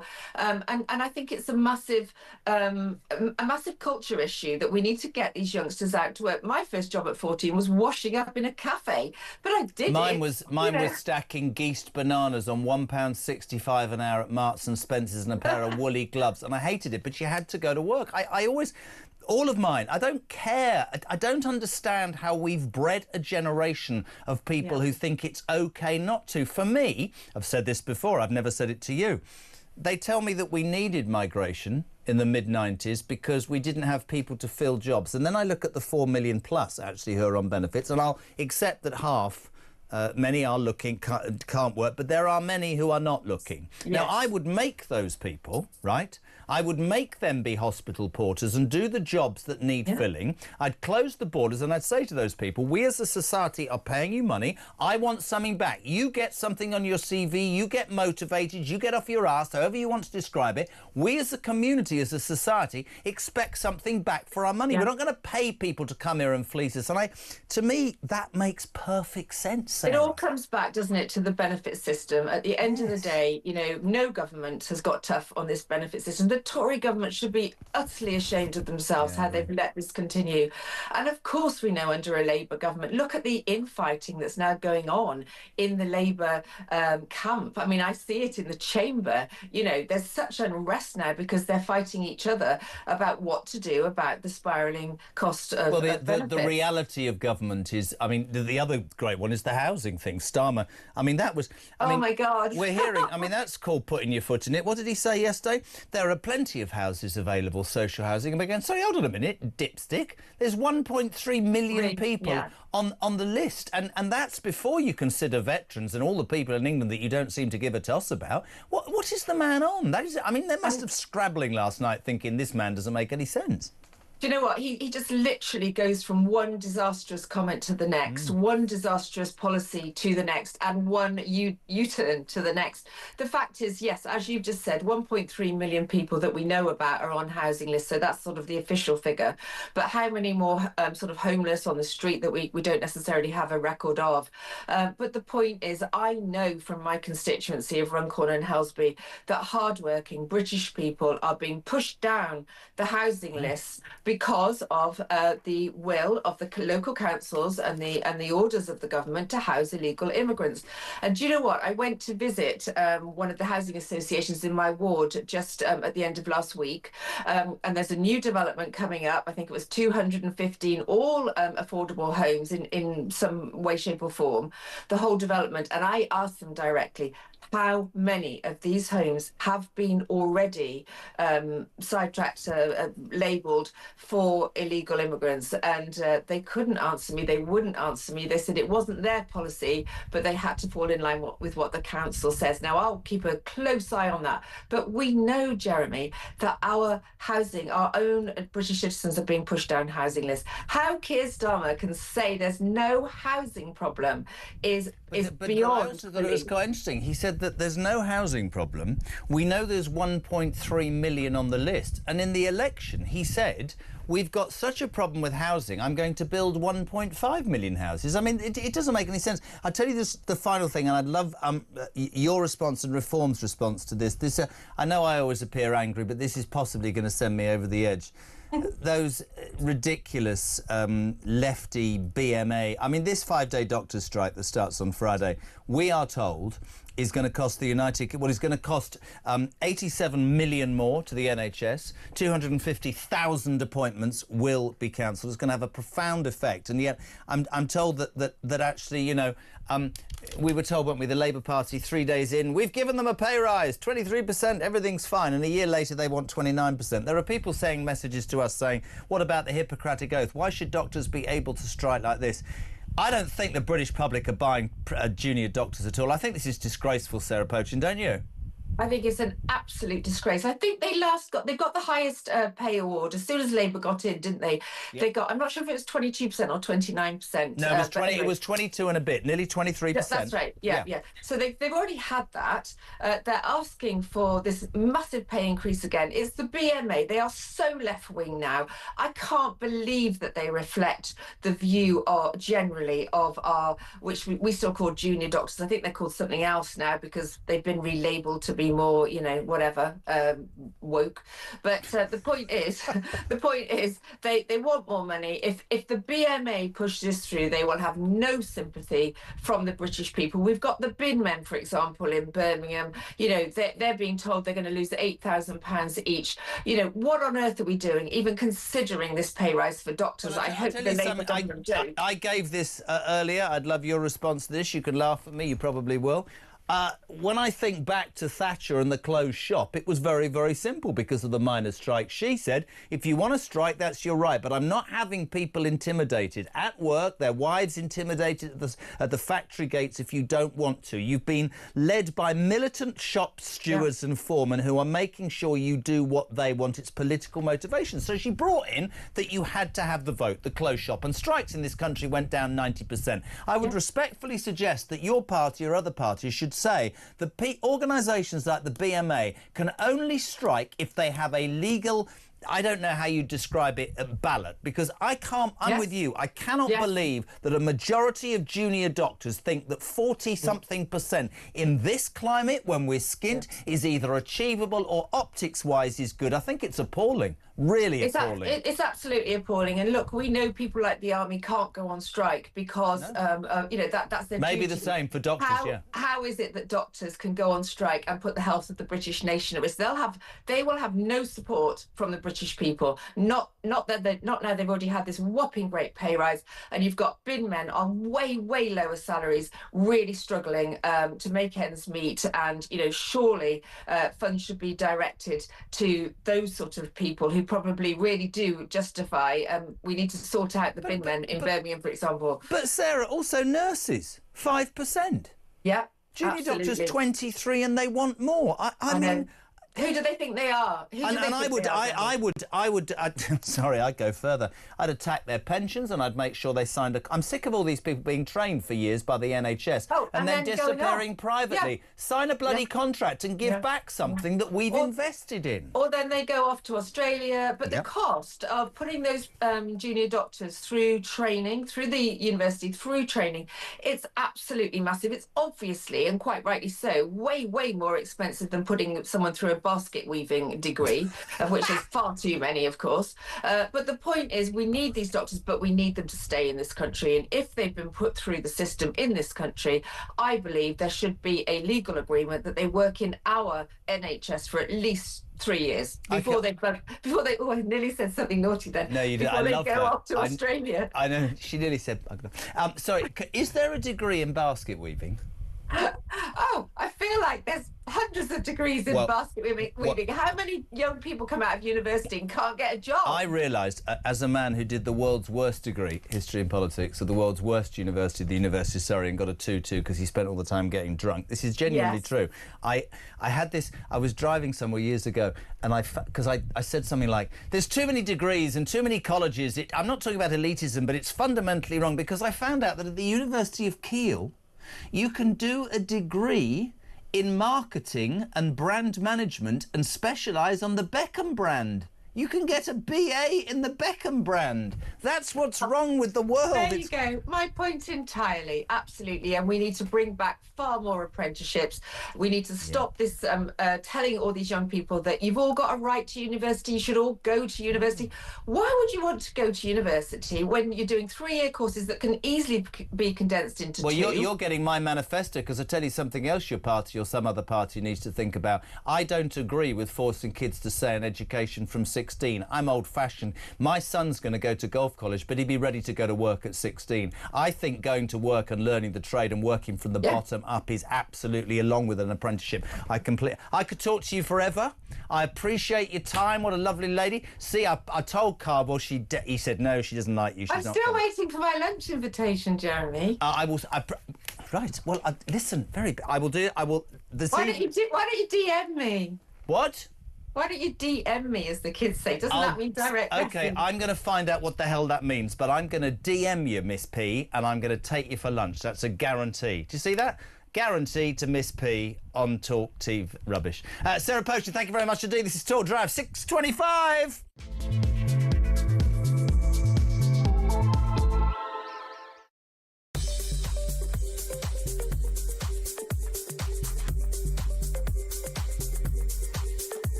interesting today.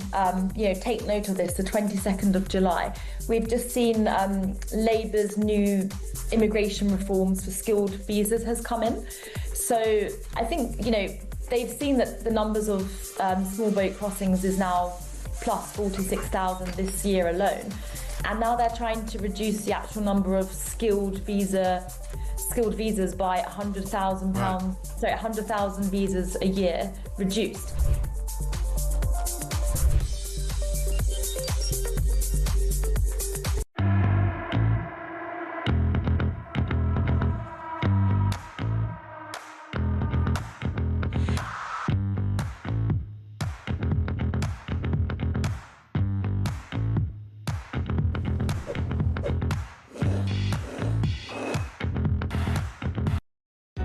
Across the UK, on DAB+, on your smart speaker, on your smart TV, and on your side.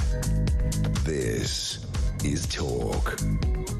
Back almost 6:30, drive time till 7. Of course, Kev here with the political... Oh, my God, that was going so well. I'm so overcome with the...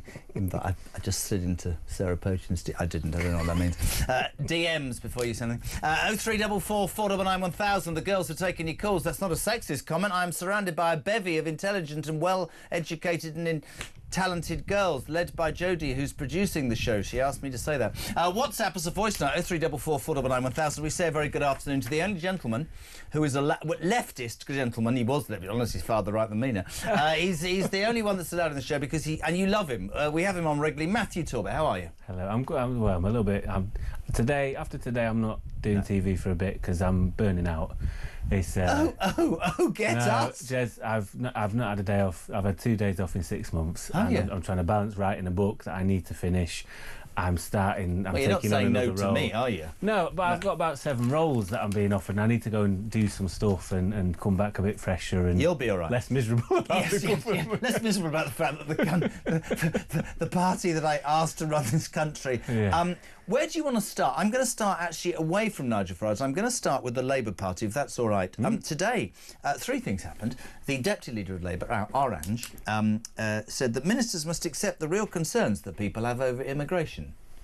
Wow, that took a year. Rachel Thieves then stood up at the... sat down. Talk vacancies. Told the Parliamentary Committee that companies should not always resort to the immigration lever to fill vacancies. This fresh on the back of the fact that our Prime Minister, Sir Keir Starmer, and I quote, said, there's lots of spare housing available for illegal migrants and for British working class families. Are they all really crap at their jobs? Have they just woken up to... Or are they essentially as bad? And I'm not being horrible. I mean, what is that all about? There's 1.3 million people on the social housing list. I would expect civil servants and advisors just put their head in their hands increasingly with him. I went for a lunch with a journalist today who said a sitting Labour MP texted her as he made that comment and said, I'm going to pull my hair out. I'm just screaming at what he's just said. I'm going to do something now, though, that you won't... I very rarely do, but I'm going to stick up for Keir Starmer, actually. Shock, horror. It's breaking news. Talbot. So what I think... He's not been clear. It was a total stupid thing to say. Yeah. I was sat on a housing panel a couple of months ago in which one of the deputy mayors for London who covers housing said they had identified, or it may have been a FOI to all different local authorities, that there is about 30,000 empty social homes in this country. Now, my assumption, because he didn't go into further details, is that they're not fit for purpose, they need doing up and whatever else. But the point is, we're on about building houses, which we absolutely need to do, but there is some houses as well that we're not making the most of. I wondered if he was... They're obviously doing their own commission to go, where are these houses? And in his head, he's gone, we have got them. Yeah, but 30,000 against 1.3 million. No, I agree. Can't even add up. No, it's a drop in the ocean, but I wonder if he isn't across it, shall we say. And Rachel Reeves, hold on a second. You're a Labour man, but let's be honest. If you're going to stand up and say, I don't think we should be... You opened the doors in 1997. That was with Blair. It started there, continued by the Tories. I give you that. But what are you saying? She's panicking, isn't she? She's right up a creek without a paddle. You're going to make me stick up for Rachel Reeves now. You can't. No, because you said 1997. She wasn't an MP, The only reason I will stick up for Rachel Reeves, do you know what people have said to me from the Labour side? She's the one sensible voice they've got when it comes to fiscal policy.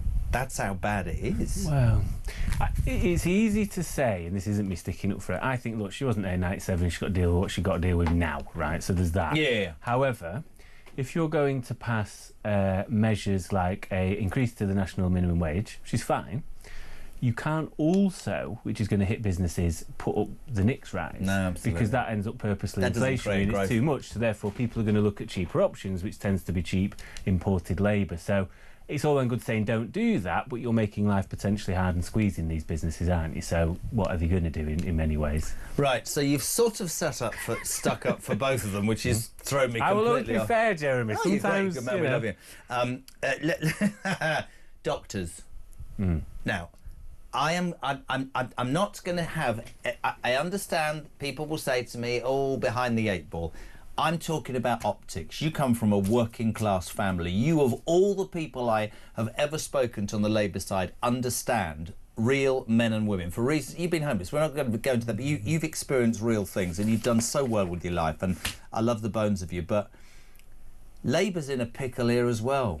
Wes Streeting arrived, walked down Downing Street, took the job, said, oh, fantastic, I've got to the table the Tories wouldn't, I've given them 23%, everything's going to be fine. The critics went, you've only given them 2 years, this is going to...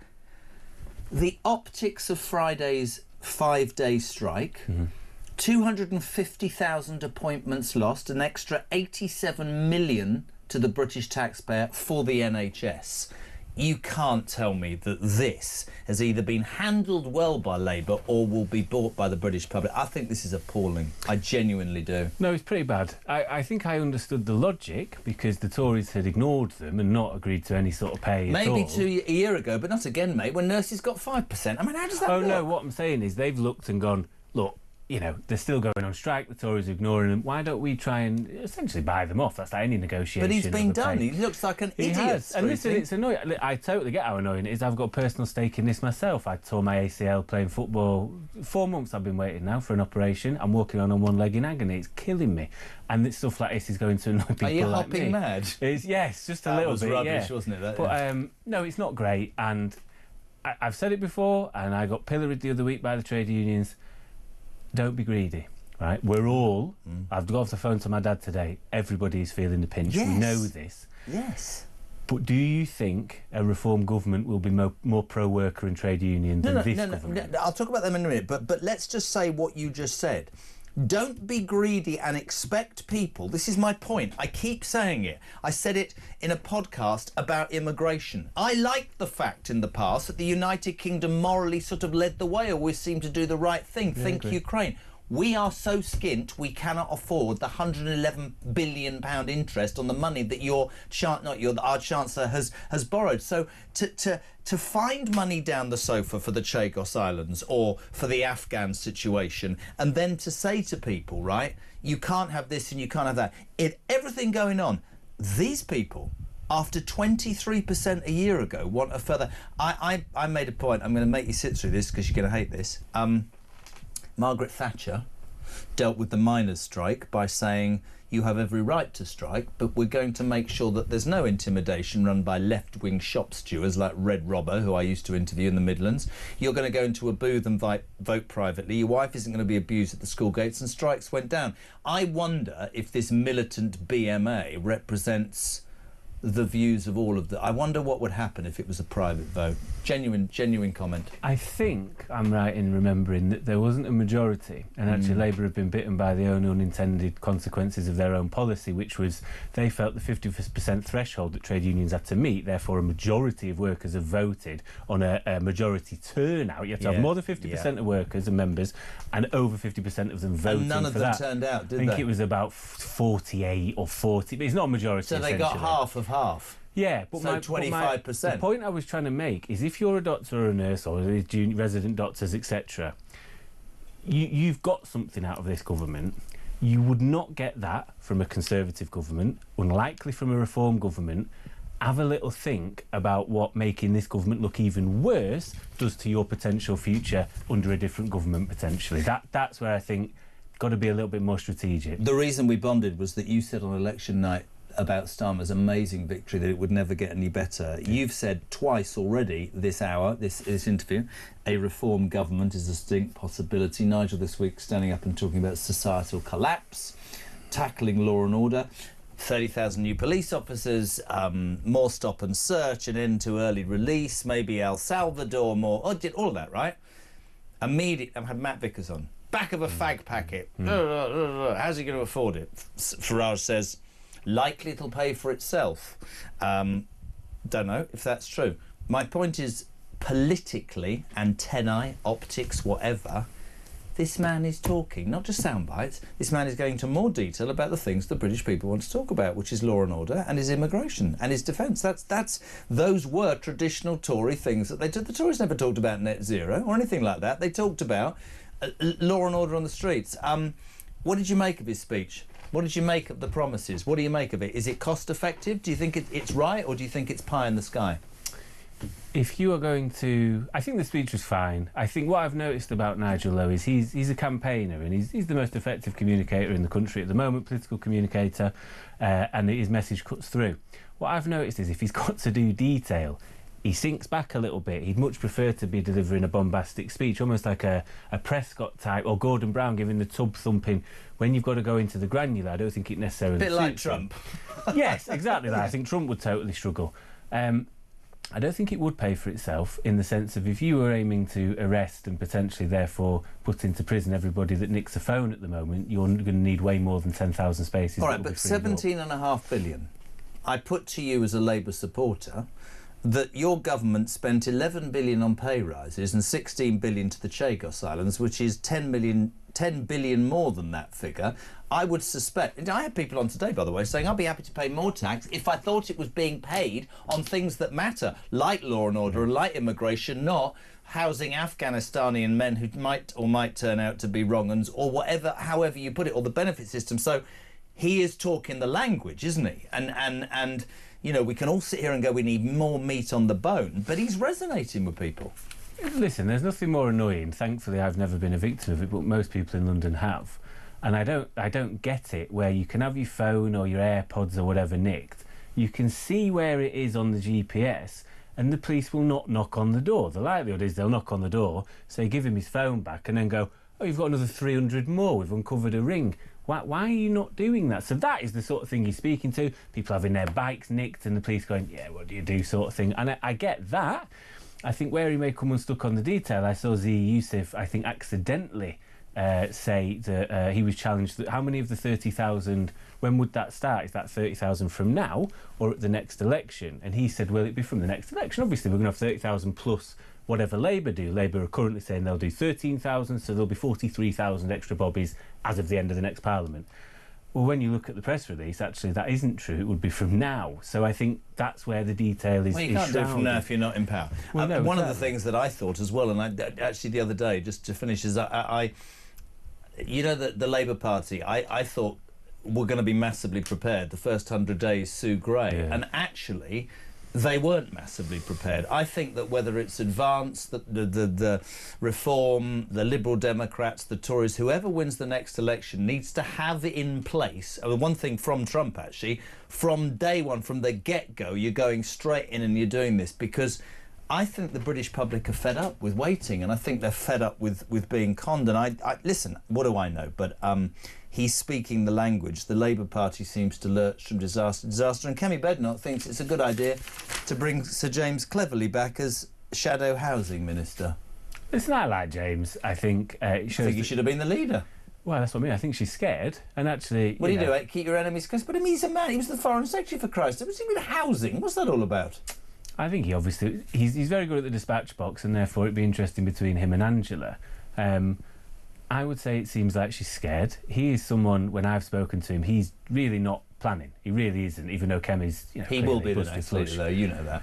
He should. Well, I think he dodged a bullet not being it this time. Yes, I think I've said before. Somebody said to me, David Moyes should never have followed Alex Ferguson. It was always going to be a poison chalice the time after. She'll probably take 2 years of crap. Absolutely, it with you, doesn't man. matter if Jenrick was the leader, Cleverly, Kemi, Boris, whoever.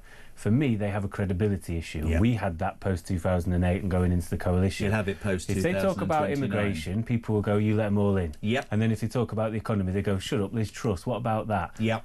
Completely Kemi Badenoch's job, for me, is to stop the bleeding and to exist after 2029. If you can make even 10 gains, that's a genuine improvement, and she can leave having done her job. I think she's never going to be Prime Minister. She must know that deep down. It's not going to happen. And she's just got to exist and fight off any sort of reform advance, which is going to be tricky because they are speaking to different people. People are fed up. People are impatient. I worry, not just about reform getting in, of how they'll do it. They have no members of the House of Lords. Yeah. He'll try and make changes within the civil service, I think, politically, a bit like the American style. I'd create. They will push back. I'd create Lords overnight. I'd go the whole hog. He could, but you've got to find 900 people out of nowhere, and there's no real precedent. It's not to say it can't be done. And I think the civil service is a machine of its own. It will push back on any huge change, and therefore we end up in a real battle of who is running the country, which I think therefore causes issues for society and people that are fed up with elites and everything else. I think the British people would prefer the government to run the country, not the civil service. No, I agree. And I think the best bet for Labour, I've said it before, we've lost the next election, the best bet is they don't lose as many as predicted. You would say, I know you've got to go, you would say that Labour have already lost the next election? There's no way. I've told you before, the only saviour that could save the party would be Andy Burnham, and they're not going to let him in. I think, you know, the next leader in 2026, after we lose Wales and Scotland, will be Angela Rayner. She'll win in a membership vote against Wes Streeting all day long, whereas he's not popular with the members. Angela is. She's the second most popular shadow cabinet member ahead of behind Ed Miliband. So she'll win, and I don't think that changes enough. Now, if they can cobble something together with the Liberals, that kills reform. Because for me, whether people like it or not, it's a one-man band. Nigel, for me, is bored already. He wants to get it over and done with. He's not going to wait another 5 years after that. Are you going on holiday then? So we can't have you for a couple of weeks? I'll see how I feel next week. Well, he'll be back next week, honestly. He is a busy man and he's working very hard. We love him. Matthew Talbot, thank you very much indeed. This is Talk Drive.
Across the UK, on DAB+, on your smart speaker, on your smart TV, and on your side.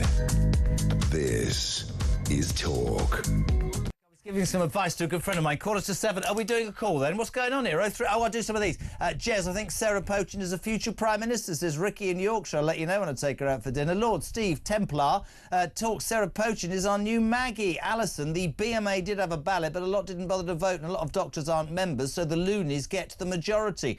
Michael, Jez, absolutely bang on. Couldn't wait to finish school to get a job earning money and putting it on the table for your mum. You become a man. Weak men, weak country. Barry, great show. show. Problem is, the more people Labour get onto benefits, sickness and unemployment, illegal immigrants, etc., the larger the voting base becomes. Hello to Rich. First business set up at 8 was picking baby spuds and selling us Jersey rolls for £1 a bag. And then every spare day since, I earn well, am successful, and wonder why I did any of it now when half is thrown away by incompetent people pretending to run this bloody government. Jimmy, or rather James in Surrey, when Blair opened the floodgates to cheap foreign labour, it didn't just suppress wages, it stopped companies recruiting and training apprentices, which is one of the very reasons we have no homegrown talent.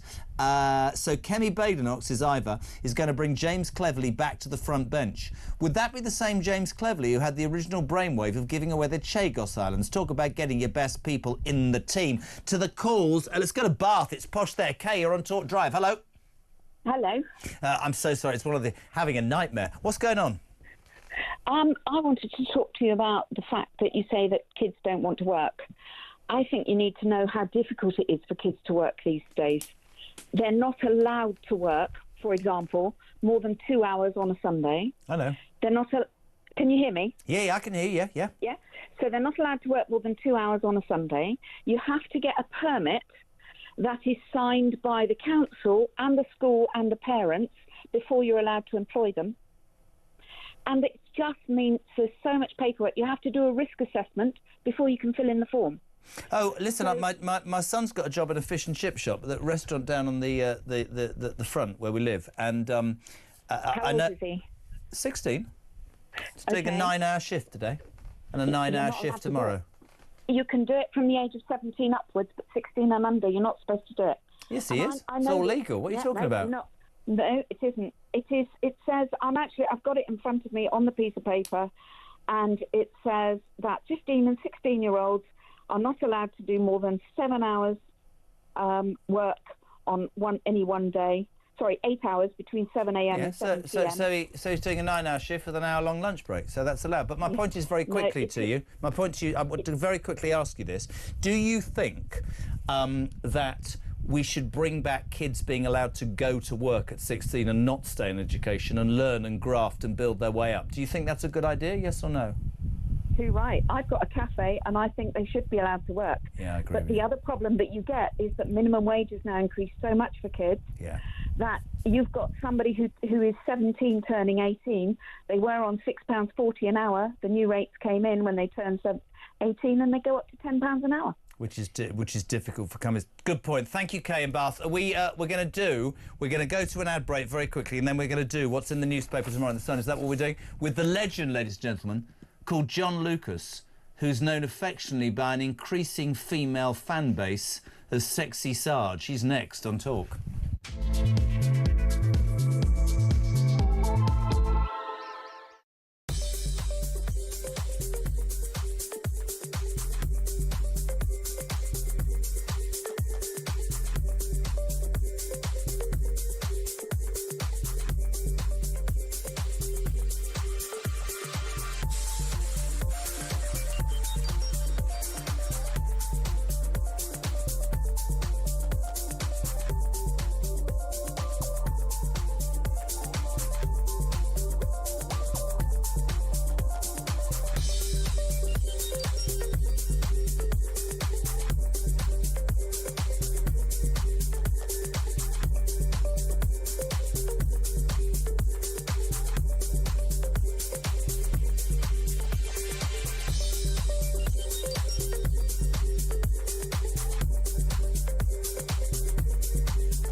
What's quite interesting today, take note of this, the 22nd of July.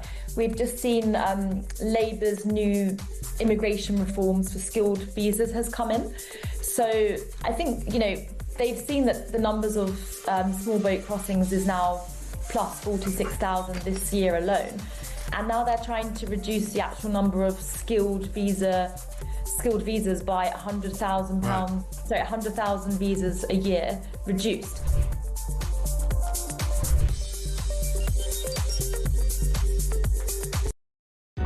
Across the UK, on DAB+, on your smart speaker, on your smart TV, and on your side. This is Talk. 8 minutes to 7. Kev here at 7. We have to get in, though. He wants his own jingle, Jody. John Lucas, the night news editor for The Sun, known as Sarge. How are you, sir? Very well, thank you.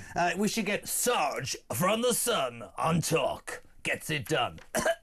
How are you? What's in the paper tomorrow? More on the migrant situation. Right, yeah, migrant situation. Folly of youth. That's it. Well, we cover it every day, the migrant situation. Of course. One of the things that we're going to be talking about tomorrow is this issue of adult migrants turning up at the border and presenting themselves as kids. So Hello. Have you seen them? My name's Dave. I'm 20. I'm 11. With a beard. It's ridiculous. A couple of years ago we had this this guy who actually got into a school. I don't know if you remember this. This back in 2018. I do. Posing as a 15-year-old, the chap had a full-on beard. And it was 23 or 24. Yeah, and immigration stuff are given the benefit of the doubt. Sorry, at what point would a man with a beard be 11? That's right. So this is a report from it's an independent chief inspector of borders and immigration. So he's saying too many migrants are being given the benefit of the doubt. This includes an Iranian chap who turned up with greying hair, who was in his late 20s. You had a Vietnamese chap who was given the benefit of the doubt because workers said he had a soft face. A soft face? Yeah, he had obviously a good skincare regime, but he also had wide shoulders, huge hands, and a bit of stubble. but they still said no, it's fine, you can be a kid. So, but what they're going to roll out is they're going to take this way to judge people away from humans, and they're going to use AI facial recognition, which is very, very good. They're going to roll this out. That's okay, right? But what about common bloody sense that we're being ripped off by people who are lying to us? It's ridiculous, isn't it? Yeah. They go, how would we train people to process? Well, take your hat off. You're obviously not 11, you lying git. You've got to be honest to God, man. On the run, last week on the show, we were talking about that girl who turned up for Diversity Day. I don't know if you know this, Joe, in the Union Jack dress, and she was excluded. This gets worse. This is Union joke. Right, so we did that story. Obviously got covered all over the country, and as a result of that, we had another mother come on to us, Jack dress, but they had a flag, or they had something on their person with a Union Jack that was representing their British identity, and they all got pulled into a detention. This girl, it was even worse for her because she actually stood up to the head teacher and questioned it and said, well, it's a cultural day, this is what I'm wearing. This is my culture, yeah. And just like this other girl, she got sent home. Very horrible, humiliating. She was 15, Isabel, obviously very humiliating for a young teenager for this to have to happen to them. Our kids, man? And but it's interesting because it's in the week, obviously, where Labour are talking about lowering the voting age to 16. Some sort of idea I think they have that all kids are going to vote for Labour. Very good point. Not necessarily the case. People have different views whether they're kids or I'm all adults. for diversity, but it has gone so far the other way that if kids are now turning up and wanting to celebrate being British or the Union Jack or the St George's flag, they're being excluded. My father-in-law's right. It's being eroded, and it's wrong. It's fundamentally wrong. I'm interested in your other story, Ghislaine Maxwell, jail deal. Why didn't they just call me? I interviewed Ghislaine Maxwell, as you know, 3 years ago on talkTV. Donald Trump's administration has asked to meet her to discuss the case of her paedophile ex-boyfriend, Jeffrey Epstein. Yeah, extraordinary press conference this afternoon from Trump. If you get a chance to watch it later. He's on the back foot, isn't he? He's under huge pressure because he and all of his key people coming into this administration called for the release of all these Epstein files. Now they're in a position to release them, and they're saying, what's the point? There's nothing in them, nothing to see here. Because they've seen them and there's stuff in there. Well, who knows? So what they're talking about is they're going to go and speak to Ghislaine and say, give us the names of the co-conspirators. Obviously, the subtext of that is, does she get some sort of deal? Presumably, you know, that deal doesn't involve suggesting that anyone in this administration is involved.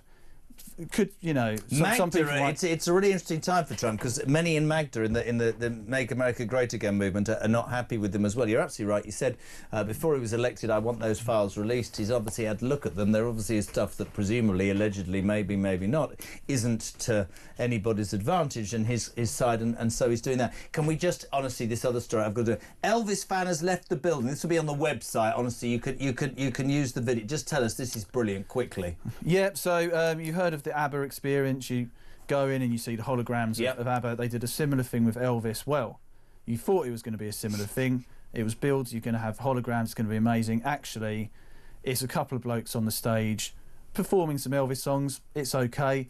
It's had terrible reviews. And one of these Elvis aficionados, shocking video really, he's described it in a you know, using a naughty word. Yeah, a naughty word. It's a load of rollicks. That's not rude. Very similar to that. And there's this extraordinary video of the security guards. He's an elderly man being bundled out by 4 massive security guards, and he got on a coach to go to it and everything. Yeah, he's an older man, older Elvis fan, gone to this thing, and it can cost up to £300. And I mean, they're screwed, aren't they? This is nobody's going to this after this goes in the Current tomorrow. It's reminiscent of that Willy Wonka experience that's got that. Yeah, yes, yeah, exactly. A bit like I always tell people about General Ratner. Do you remember Ratner?